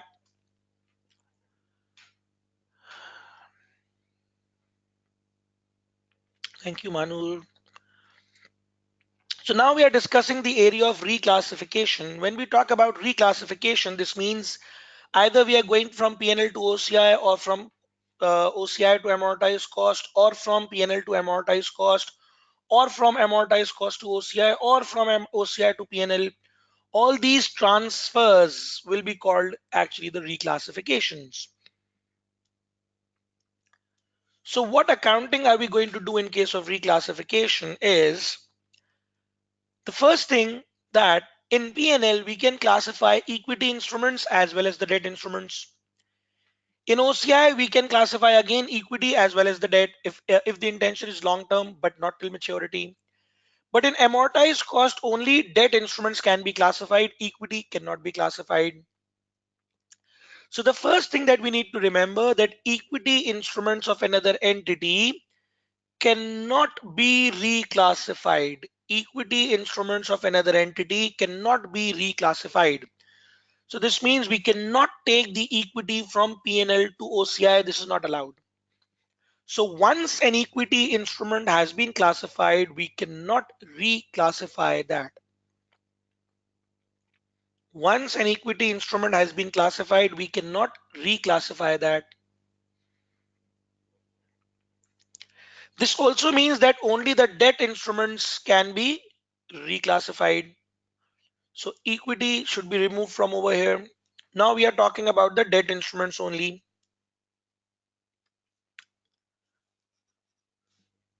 Now the next thing is that if we are going from amortized cost to fair value, which means either fair value through OCI or fair value through P&L, what will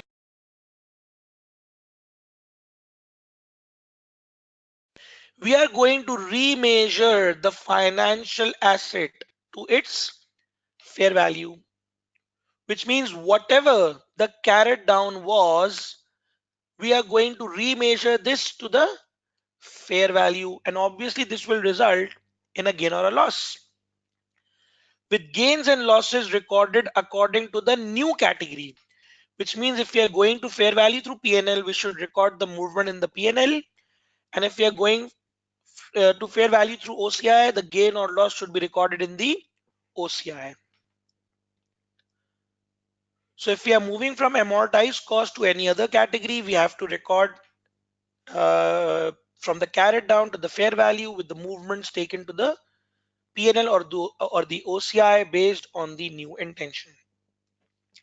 And if we are moving from fair value to amortized cost, either from OCI to amortized cost or from P&L to amortized cost, the last fair value will be deemed, the word deemed means assumed, to be the amortized cost. We will assume the last fair value to be the amortized cost. And one more thing, that the reclassification is only allowed when there is a change in business model. This is only allowed when there is a change in the business model, and by business model we mean the intention. So if my intention has changed from long term to short term or from short term to long term, only then we are allowed to reclassify the financial asset.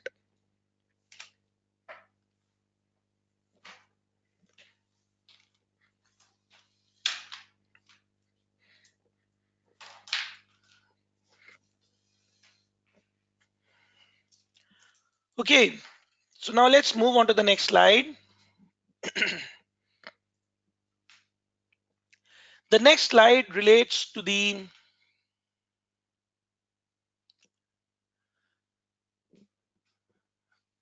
Okay, Salman Sarfraz is asking about any logic. Basically, Salman, there are logics, but as we are short of time, let's move forward because the examiner will not ask us the logic.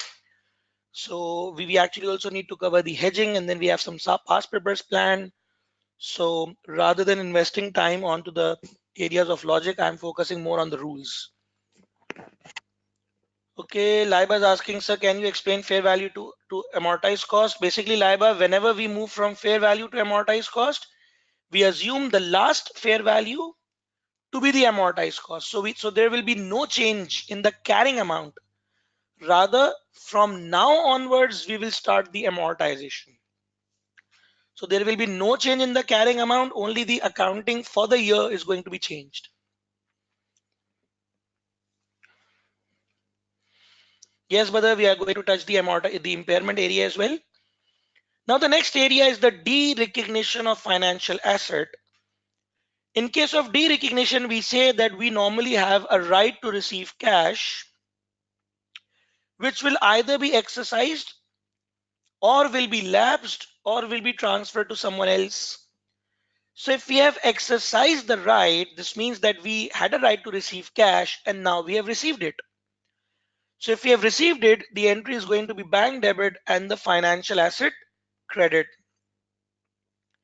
If we had a right to receive cash and now we have received it, the entry is bank debit and the financial asset credit, because now we don't have any further right to receive cash now. In case of lapse, if we had a right to receive cash, but we actually forgot to receive cash and the time has passed. This is something not professional, that this shouldn't be there, but the accounting concepts actually includes all types of possibilities, whether they are found practically or not. So if the time lapses, we should be de-recognizing the financial asset, and that's a loss to us because we had an economic benefit, but we were not able to utilize that. And if we transfer our right to receive cash, there are two possibilities, that either the risk and rewards will be transferred or the risk and rewards will not be transferred. So if the risk and rewards have been transferred, we will actually de-recognize the financial asset. And if the risk and rewards are not transferred, we will not de-recognize the asset. Rather, we will be recording a financial liability instead of that. So either the risk and rewards will be transferred or will not be transferred. If they have been transferred, we will de-recognize the financial asset. If they have not been transferred, we will record it as a separate financial liability, and we are going to solve one of the past paper question for this as well in the later slides. Vishal is saying, why financial liability? Vishal, let me explain this in the next example. Nayab is saying, can you explain lapse again? Nayab, if I had to receive cash, let's say in 30 days, after which my right will lapse, and I forget to receive or collect the amount in 30 days, this means my right has been lapsed and I don't have any further right to receive cash. So this means it's a loss. We will credit the asset and record it as a loss in the P&L. Now let's have an example of factoring. What is factoring is basically that if we are a company and we sell goods to our customers, but we don't have time to collect the amount from them. So what do? We actually outsource or sell these customers' recovery to the factor. So let's say the company has made a sales of $10 million to the customers and has asked the factor to collect that amount from the customer. This means we have actually sold our receivables. Plus, we also ask from the factor that why don't you pay the amount to us today and you collect the amount from the customers later on. So let's say the factor says that, okay, but I will give you only $9 million because remaining $1 million will be my fees plus the interest that I'm going to charge from you because I'm giving you an advance payment.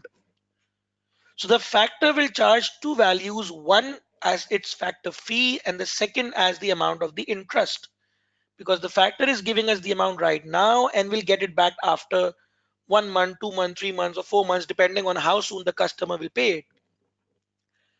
Now, there are two possibilities that what if there is a bad debt from the customer side? Will that risk belong to the factor or the company? Now, this has two cases. One is the type of factoring where the bad debt risk is transferred to the factor, which is called non-recourse factoring. And the other is where the bad debt risk is not transferred to the factor, but it is retained by the company, which is called recourse factoring. So if the bad debt risk belongs to the factor, this means that the risk and rewards of the receivables have been transferred. So in this case, we are going to make the entry as the bank debit by $9 million.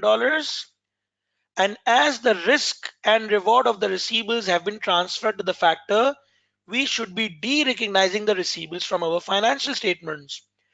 And on an immediate basis, we are going to record 1 million as an expense in the P&L. So because in this, the bad debt risk has been transferred to the factor, this means that the risk and rewards have been transferred. The entry is de-recognizing the financial asset, which means de-recognizing the receivables. But let's suppose if the bad debt risk belongs to the company. This means that if the factor does not receive the amount from the customers, we will have to repay this $9 million back to the factor. So we may be required to repay the amount to the factor. So that is why we call that the $9 million that we have received is actually a liability to us because there's a possibility of repayment of that amount. Vishal, this is the reply to your question. That why are we recording it as a liability? Because the amount that we have received is not ours. We may be required to repay it back. Now, what will happen when the cash is received by the factor and the factor calls us that, hey, I have received the amount? At that point of time, we say that, okay, the amount has been received, so my receivables are no more, and similarly, my liability is also no more because the factor has got the amount, the customer has paid the amount, out of which 1 million is an expense for me because that is the amount the factor has charged as a fee. So in case where the bad debt risk is immediately transferred, we immediately de-recognize the receivables.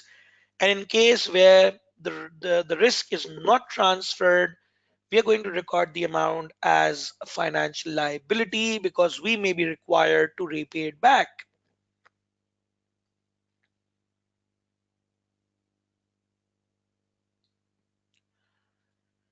Any confusion so far?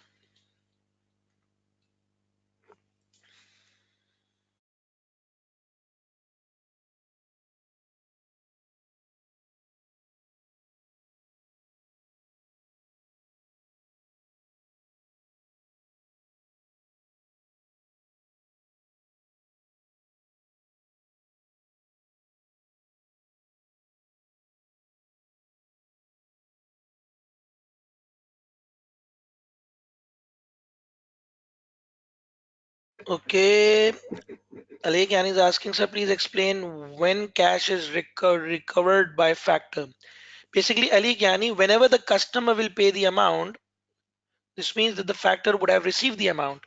Like, for example, if I sell you the goods and ask you that you should be paying the amount in 3 months, but I don't have time to follow you up and receive the cash from you, so I sell this to a factor and I take the amount from the factor, and now the factor will follow you up and take the amount from you. So after 3 months, the factor will start following you up and you will pay the amount to the factor. So this is when the amount will be received by the factor.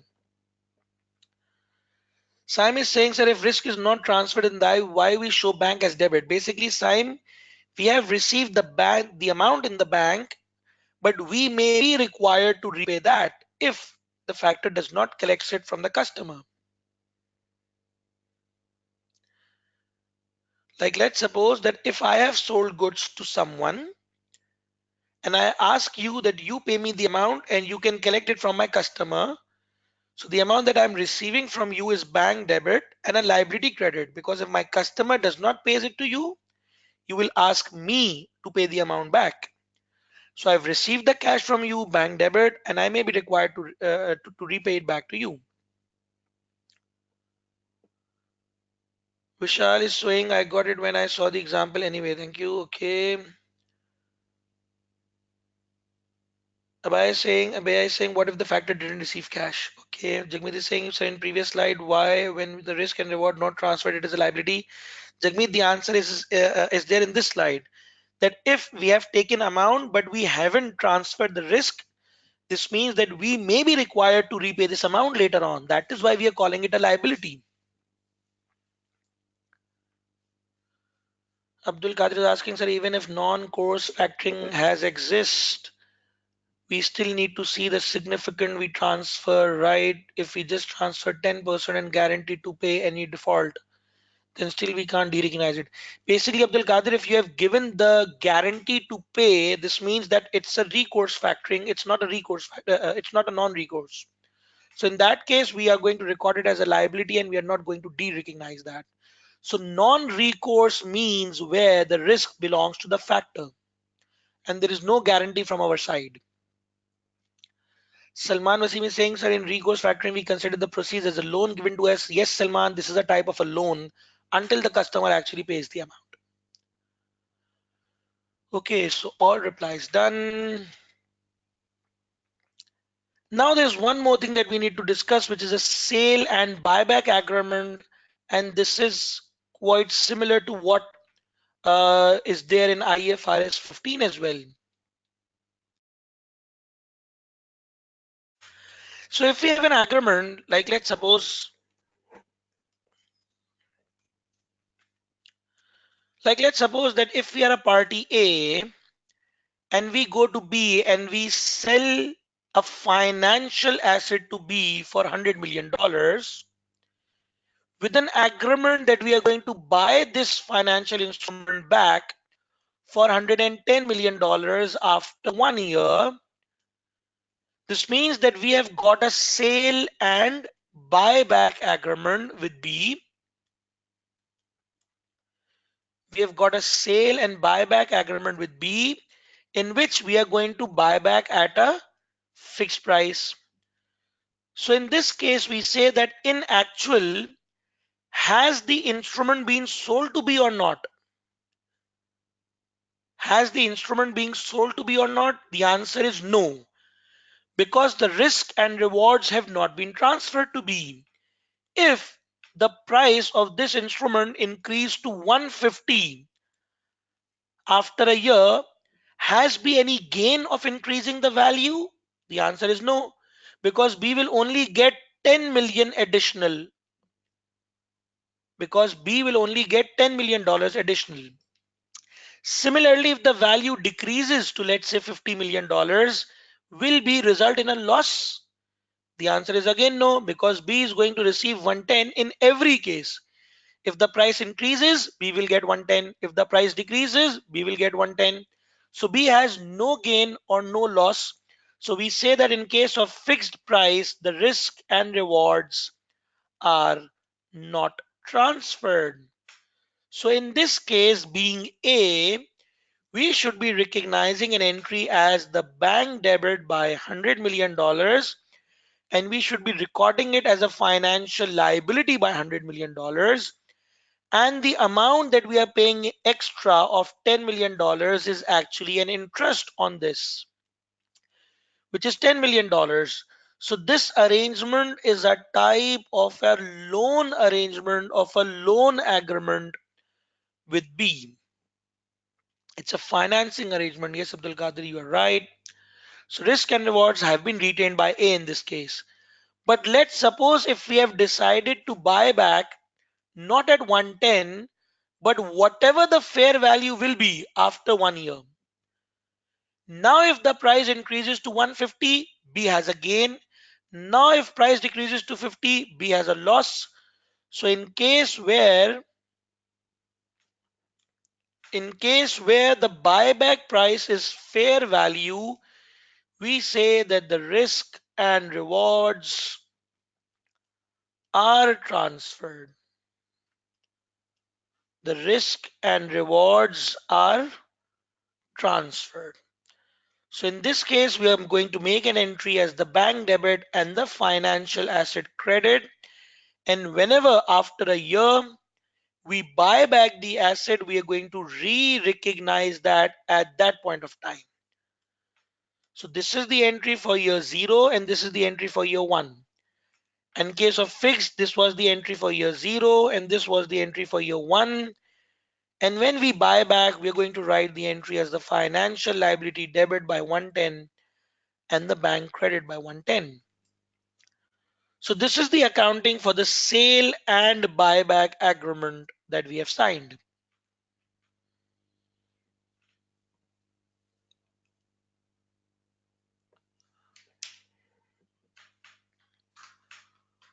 Okay, so if you want a snapshot, you can take it quickly.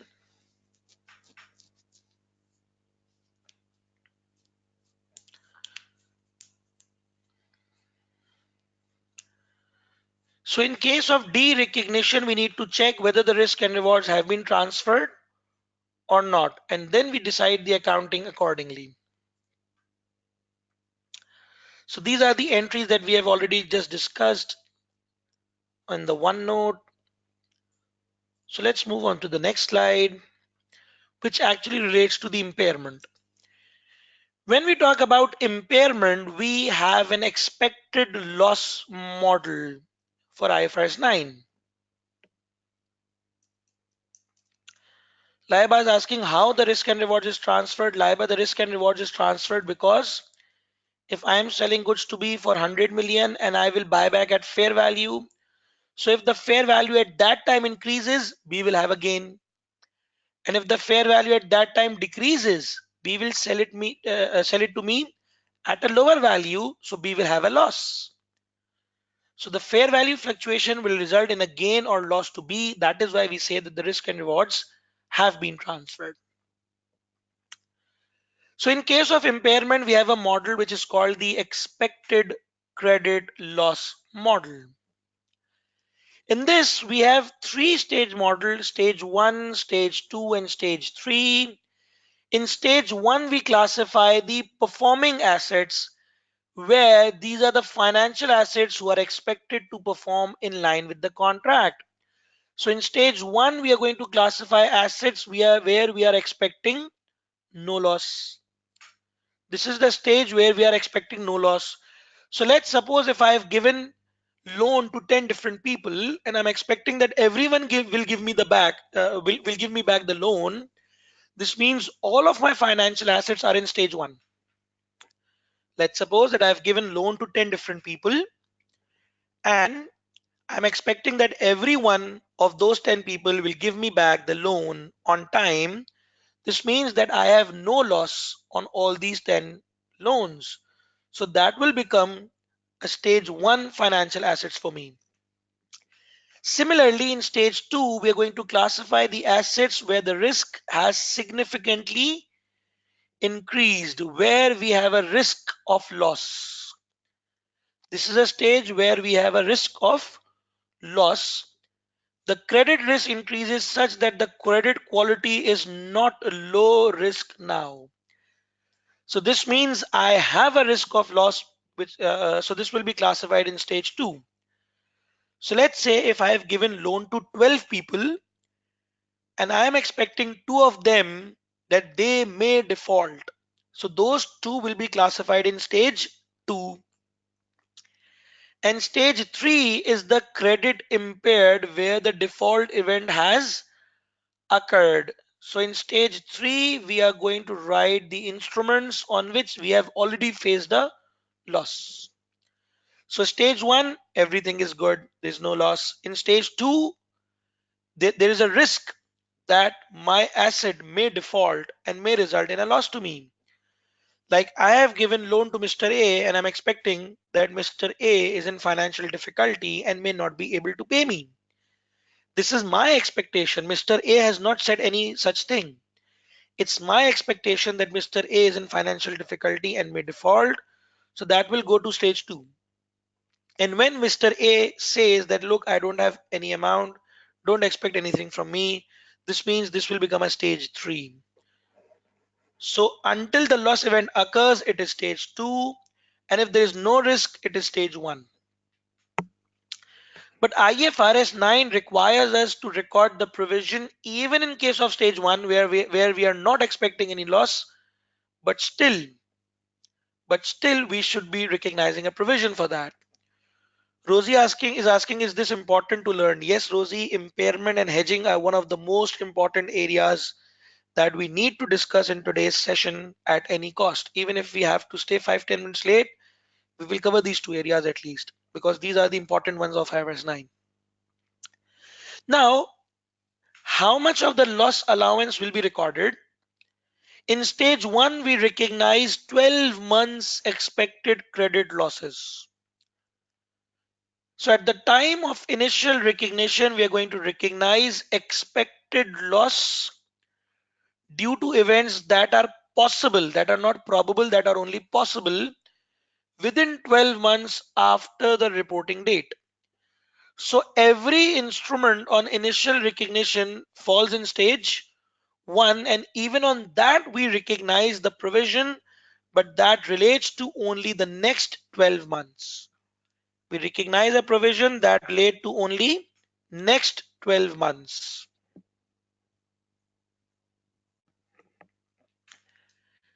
But in case of stage 2, we record lifetime expected credit losses. This time we are going to take the losses relating to the entire life of the instrument. So this is the present value of the losses that arise if a borrower defaults on their obligation throughout the life of the financial instrument. So let's say the question says that there is a 30% chance of default on a customer. This means all of the cash flows that I'm going to receive from that customer into 30% is what I'm expecting as a loss. If the question says that there is a 30% chance of loss, this means that all of the cash flows from that customers into 30% is what is my expected loss. So we need to calculate the present value of that to get the lifetime expected losses. And the third stage is lifetime actual credit losses. This is not expected, this is the actual credit loss. So if my customer calls and says that, look, I had taken loan from you for 5 years, but I cannot give you the interest for the next 5 years, but I will pay your amount back on time. So I have given in loan to a customer for 5 years with a 10% interest rate, but the customer says that I won't be able to pay the interest, but I will pay the principal amount on time. So the 10% interest is what is my actual loss. So we are going to calculate the present value of the losses that have arose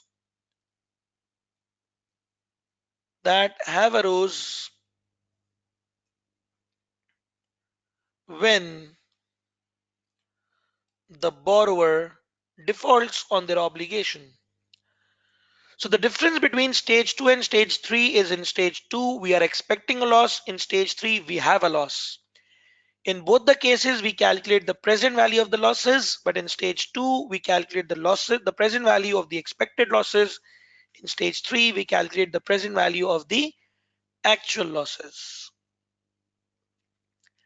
Now the last thing, that if we talk about the table, the year brought down, interest income, interest received, amortization and carried down. If we talk about this table, should the brought down be written after the loss allowance or before the loss allowance? The brought down that we write normally in the table, should it be written after deducting the loss allowance or should it be written before deducting the loss allowance? Okay, some people are saying after and some are saying before, a mixed answer. Okay, the SBR is telling the right answer. Basically, for stage 1 and 2, we are going to write the value before deducting the loss allowance. But in stage 3, we are going to write the value after deducting the loss allowance. In stage 1 and 2, we calculate the interest on the gross carrying amount, which means before deducting the loss allowance. So in stage 1 and 2, we use gross carrying amount, which means before deducting, but in stage 3, we use net carrying amount, which means after deducting the loss allowance. Because in stage 1 and 2, we are only expecting a loss, but in stage 3, we actually have a loss. So in stage 1 and 2, we are expecting a loss, but in stage 3, we have a loss. So in stage 3, we are going to use the net carrying amount, but in stage 1 and 2, we are going to use the gross carrying amount. Yogesh is asking, sir, in stage 3, if the loss is actual loss, then do we need to calculate the present value? The answer, Yogesh, is yes, because let me go back to my example that I had given a loan to someone for 5 years, and the person says that he won't be paying me the interest for the 5 years. So the interest for year 1, year 2, year 3, year 4, and year 5 is a loss. And all these 5 years will be having different time value of money. So it is necessary to calculate the present value in this case.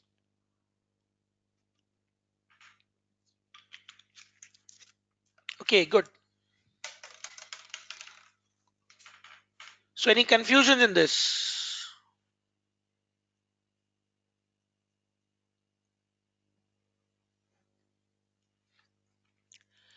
Now let's move to the next area of hedging.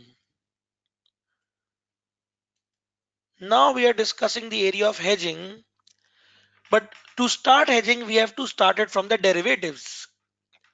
Now, what exactly is a derivative? Derivative is a financial instrument with the following characteristics. Derivative is a financial instrument with the following characteristics. The first is it does not have its own price.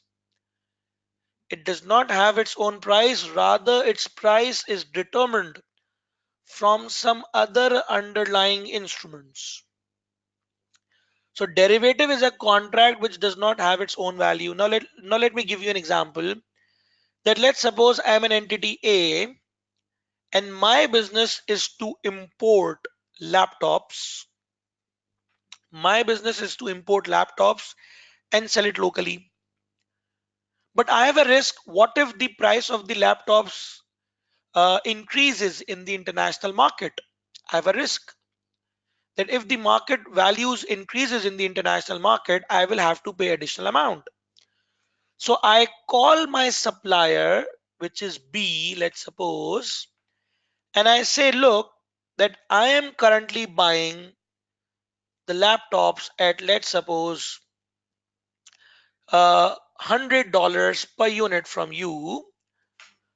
I want to sign a contract, a forward contract, that I'm going to buy these laptops from you at $110 per unit after 2 months. So it's sort of a 2 months forward contract where we have locked the price of 110 after 2 years. Now let's suppose that after 2 months, the market value of these laptops rise to $150 per unit. And according to the contract, I am going to buy them for how much? 110. So this means how much value do I give to this contract? What is the value of the contract? What is the value of the forward rate agreement? The value of the forward rate agreement will be how much? This we are saying 110, Anita is saying 110, Jagmeet Hibakar Aunty is saying. Kranti is saying 40. Abdullah Qadir is saying 110. Basically, the value of the contract will be 40 because I have a gain of $40 per unit on this.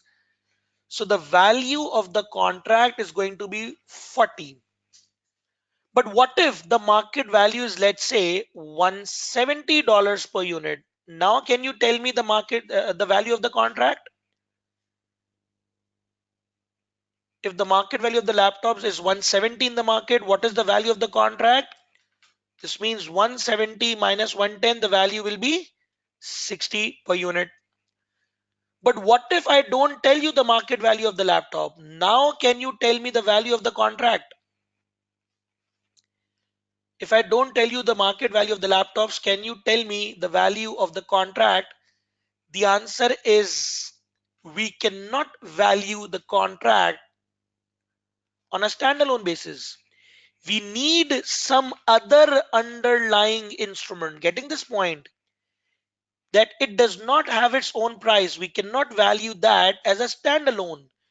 We are going to use some other value, the 161, the 110, the 151, or the 171 to calculate the market value because the derivative does not have its own value. Rather, we actually derive its value from some other instrument. Getting the point, everyone?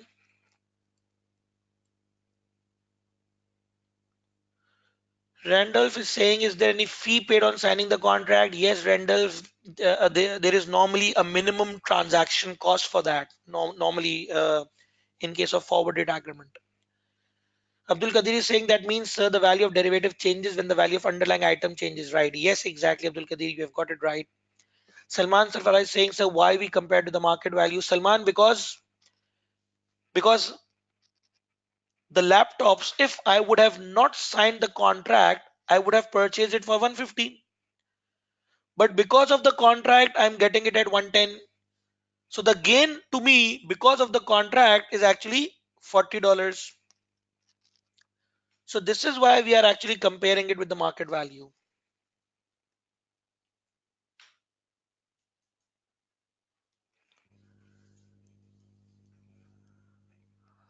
Laiba is saying, sir, can you explain again what will happen if there is no market value? Laiba, if there is no market value, we cannot calculate the value of the contract. We cannot calculate the value of the derivative because the name derivative means deriving from somewhere, calculating from somewhere. So its name is its characteristic that it does not have its own value. Rather, we actually calculate its value from somewhere else. Now, the second point is the initial investment is very low or zero. This means the cost of entering into the derivative contract will either be very low or it will be zero, and rather it will be settled at a later date. It will be settled at a later date. Yes, Nayab, if the market value is 90, this means the value of the contract is going to be negative 20 because the derivative can have a gain or derivative can have a loss. Cindy is saying, would underlying instrument always be the market value? Yes, Cindy, we will be taking the market value of the underlying instrument every time. Okay, now there's one more thing which is very important. One more thing which is very important and very much confusing. So we have to listen that carefully.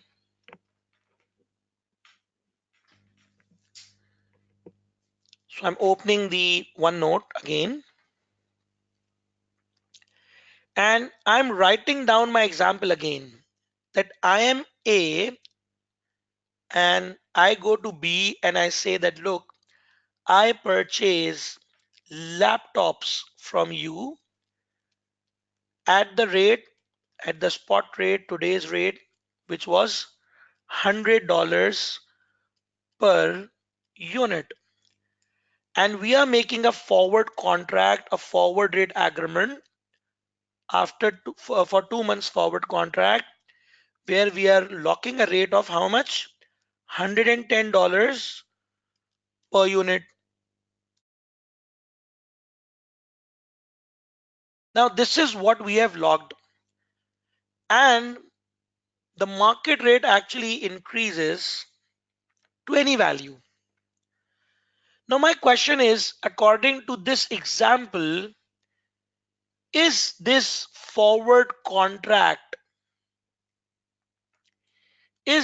forward contract a financial instrument or not?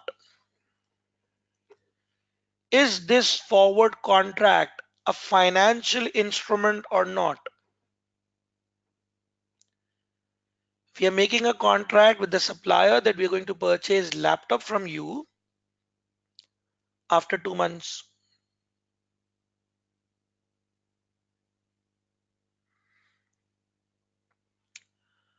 Okay, everyone is saying yes, and Algar is saying no. Alistair is saying no.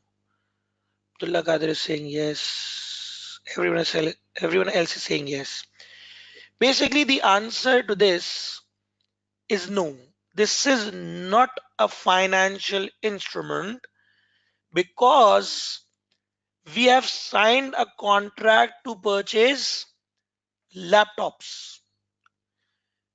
Laptop is a non-financial instrument.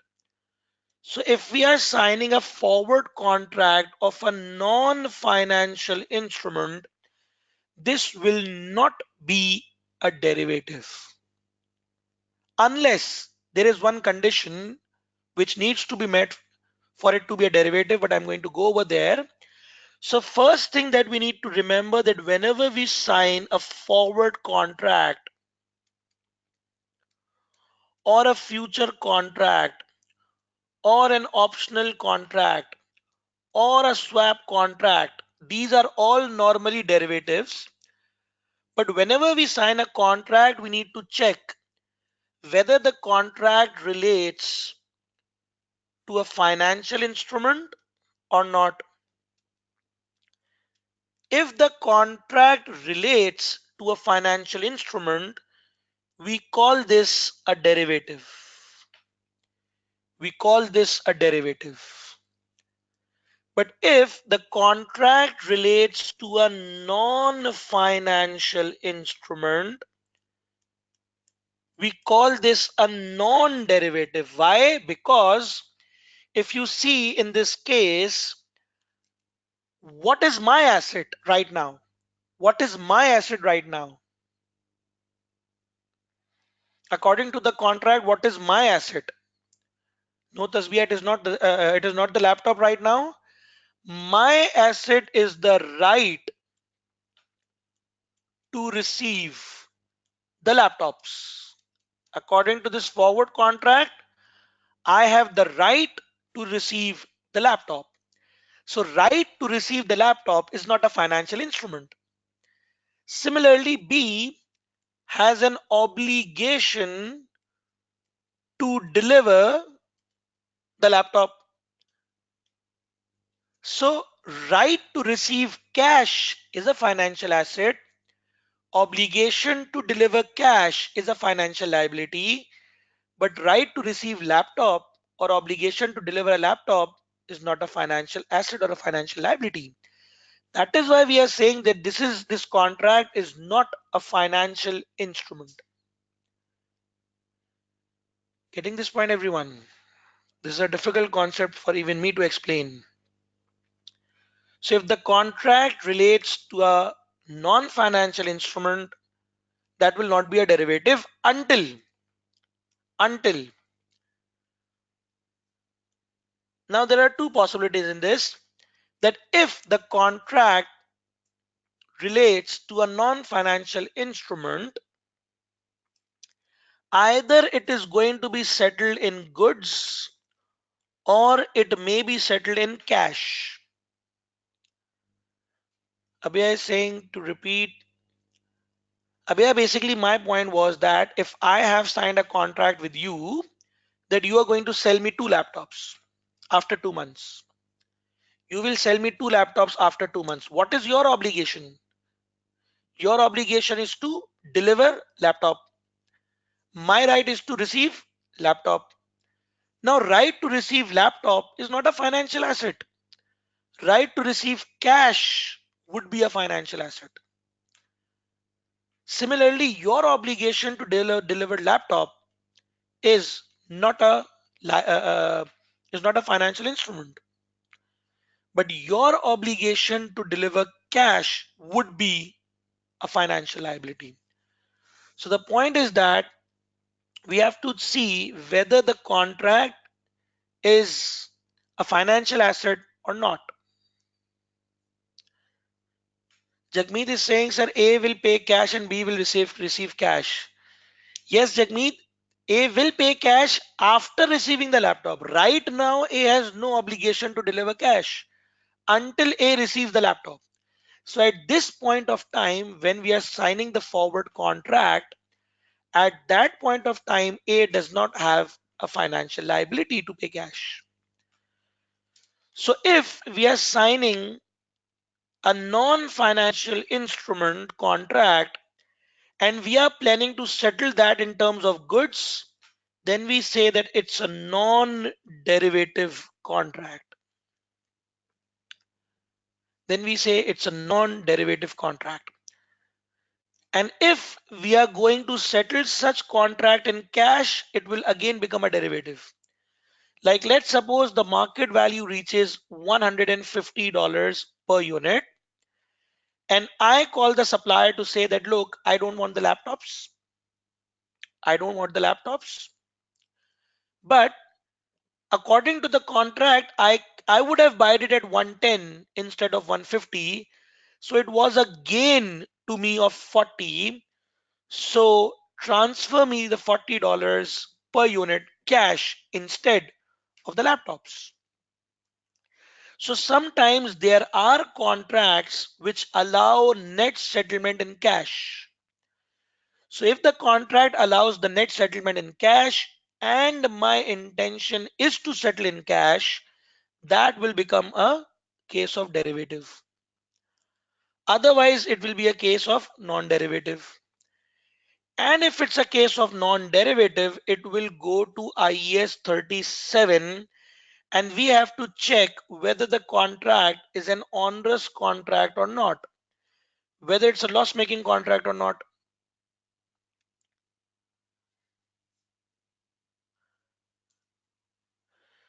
So let's suppose that the contract does not allows net settlement in cash.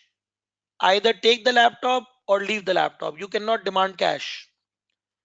Let's suppose in this example, there is no option to settle in cash. This means it's a non-derivative. This means it's a non-derivative because we cannot settle in cash.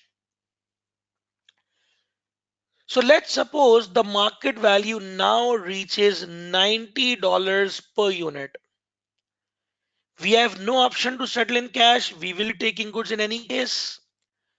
And the market value reaches $90 and I have to buy at what amount? 110. This means I have a loss of $20 on the contract on a per unit basis. So this means it's a loss making contract to me, and loss making contract is known as the on-risk contract. So in such case, we will be required to make a provision for the loss of $20 per unit. So in case of forward contract, future contract, options and swaps, we actually need to check whether the contract is a financial instrument or not. If it's a financial instrument, it's a derivative. If it's a non-financial instrument, then we need to check whether it can be settled in cash or not. If it can be settled in cash and my intention is to settle in cash, it will become a derivative. And if my intention is not to settle in cash, it's a non-derivative. And in that case, we will be required to account it for under IAS 37 and check whether it's a loss-making contract or not. If it's a loss-making contract, we need to recognize a provision against that.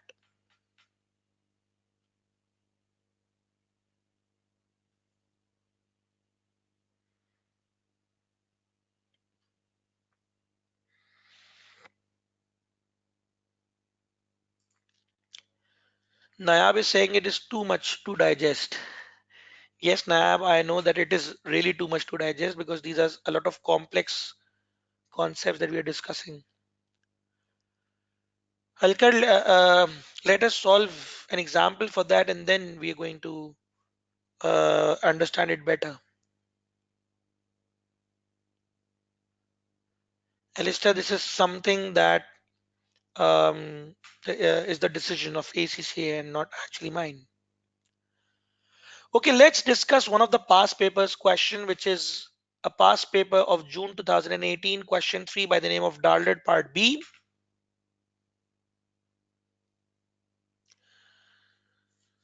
Yes, Salman, actually the problem is that these are really complex concepts, so not everyone is going to tell you these areas, and even it is very difficult to make someone understand so complex workings. So let's solve one of the past papers questions. Manur, I will go back to the slide in a while because we have only 7 minutes left. Okay, take the snapshot quickly. All of the students who haven't taken the snapshot, take it quickly so that we can solve the question after this.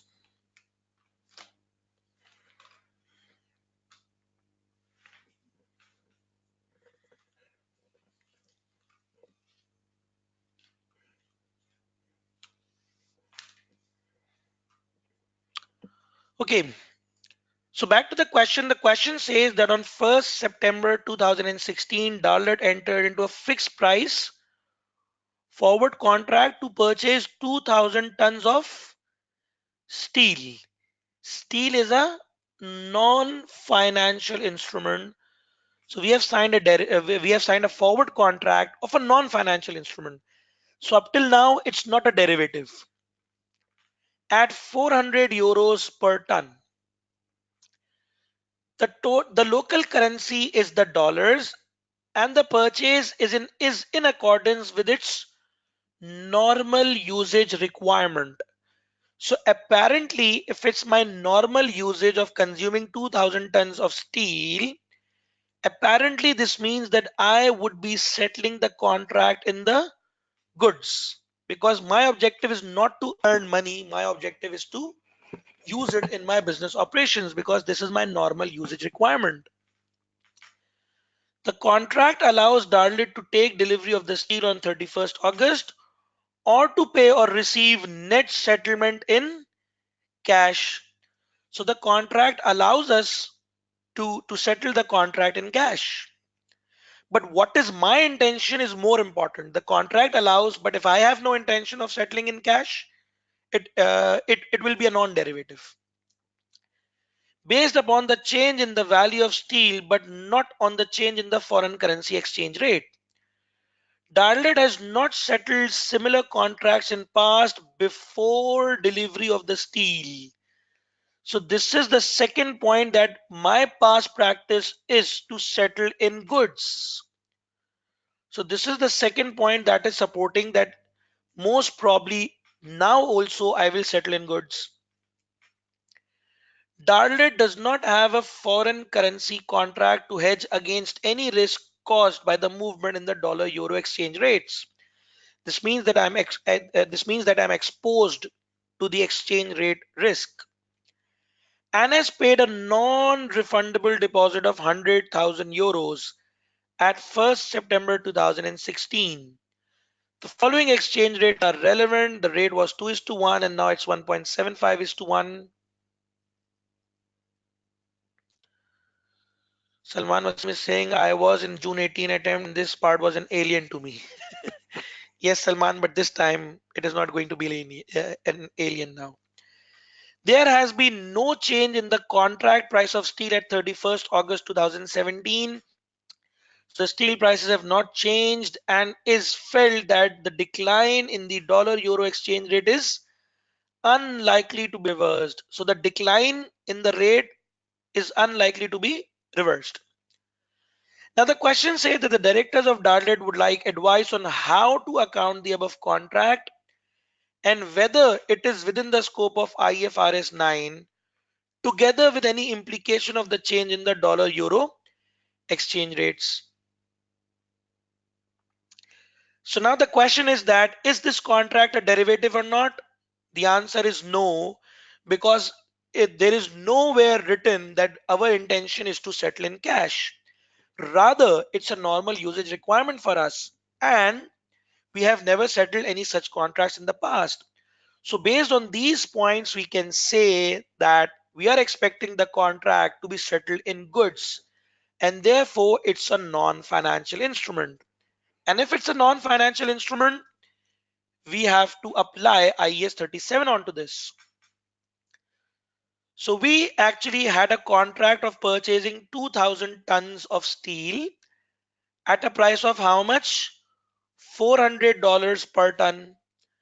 So this means that 400 euros per month, sorry, 2000 tons of steel into 400 euros. This means that we have a contract of how much? 800,000 euros, out of which we have already paid 100,000 euros. So my liability is now how much? 700,000 euros. This is my commitment to pay. Now the rate was originally how much? $2, 2 euros per dollar. So in terms of dollars, my liability was $350,000. But now the rate has changed to 1.75 according to the question. Now the rate has changed to 1.75. So if we divide it by 1.75, 700,000 divided by 1.75 is going to be $400,000.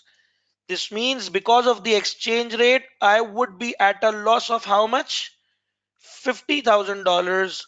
So a provision of $50,000 should be recorded, as the contract is an onerous contract, as it is resulting in a loss, which loss we are not expecting to be reversed.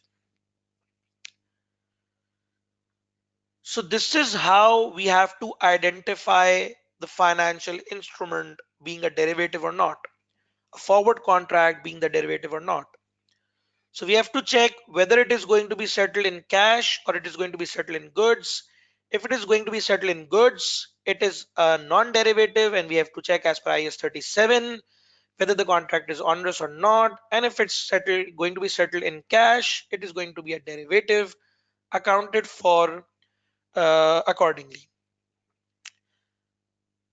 Saud is asking, why isn't it hedging? Saud, basically, if it's a derivative, then it will go towards hedging. But if it's a non-derivative, it cannot be a hedging.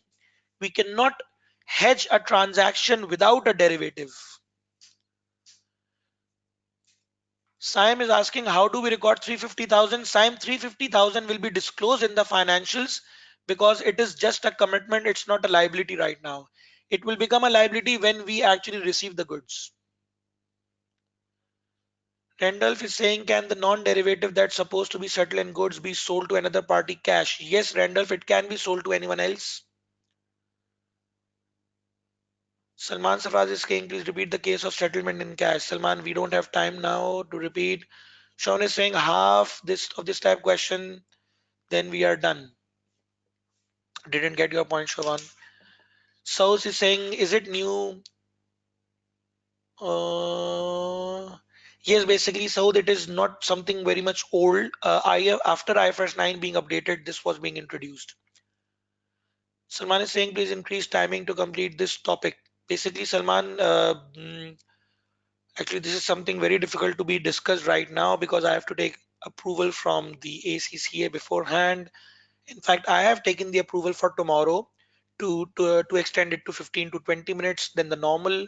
So we will be extending the session most probably tomorrow to complete the important areas, which includes the framework, current issues, ethics, and the analysis.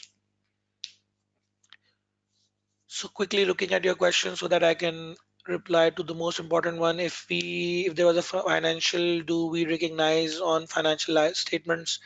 Basically, the commitments, this $350,000 is a commitment. This is being disclosed in the financials and not recorded because it is not a liability so far. Okay, so thank you everyone, and I hope IFRS 9 was being understood properly. And I know it's a difficult one, and I tried my best to make it easy, but I don't know how much successful I was. Anyways, looking forward to meet you all tomorrow. Tomorrow is going to be the last session. Till then, thank you, take care, and Allah Hafiz.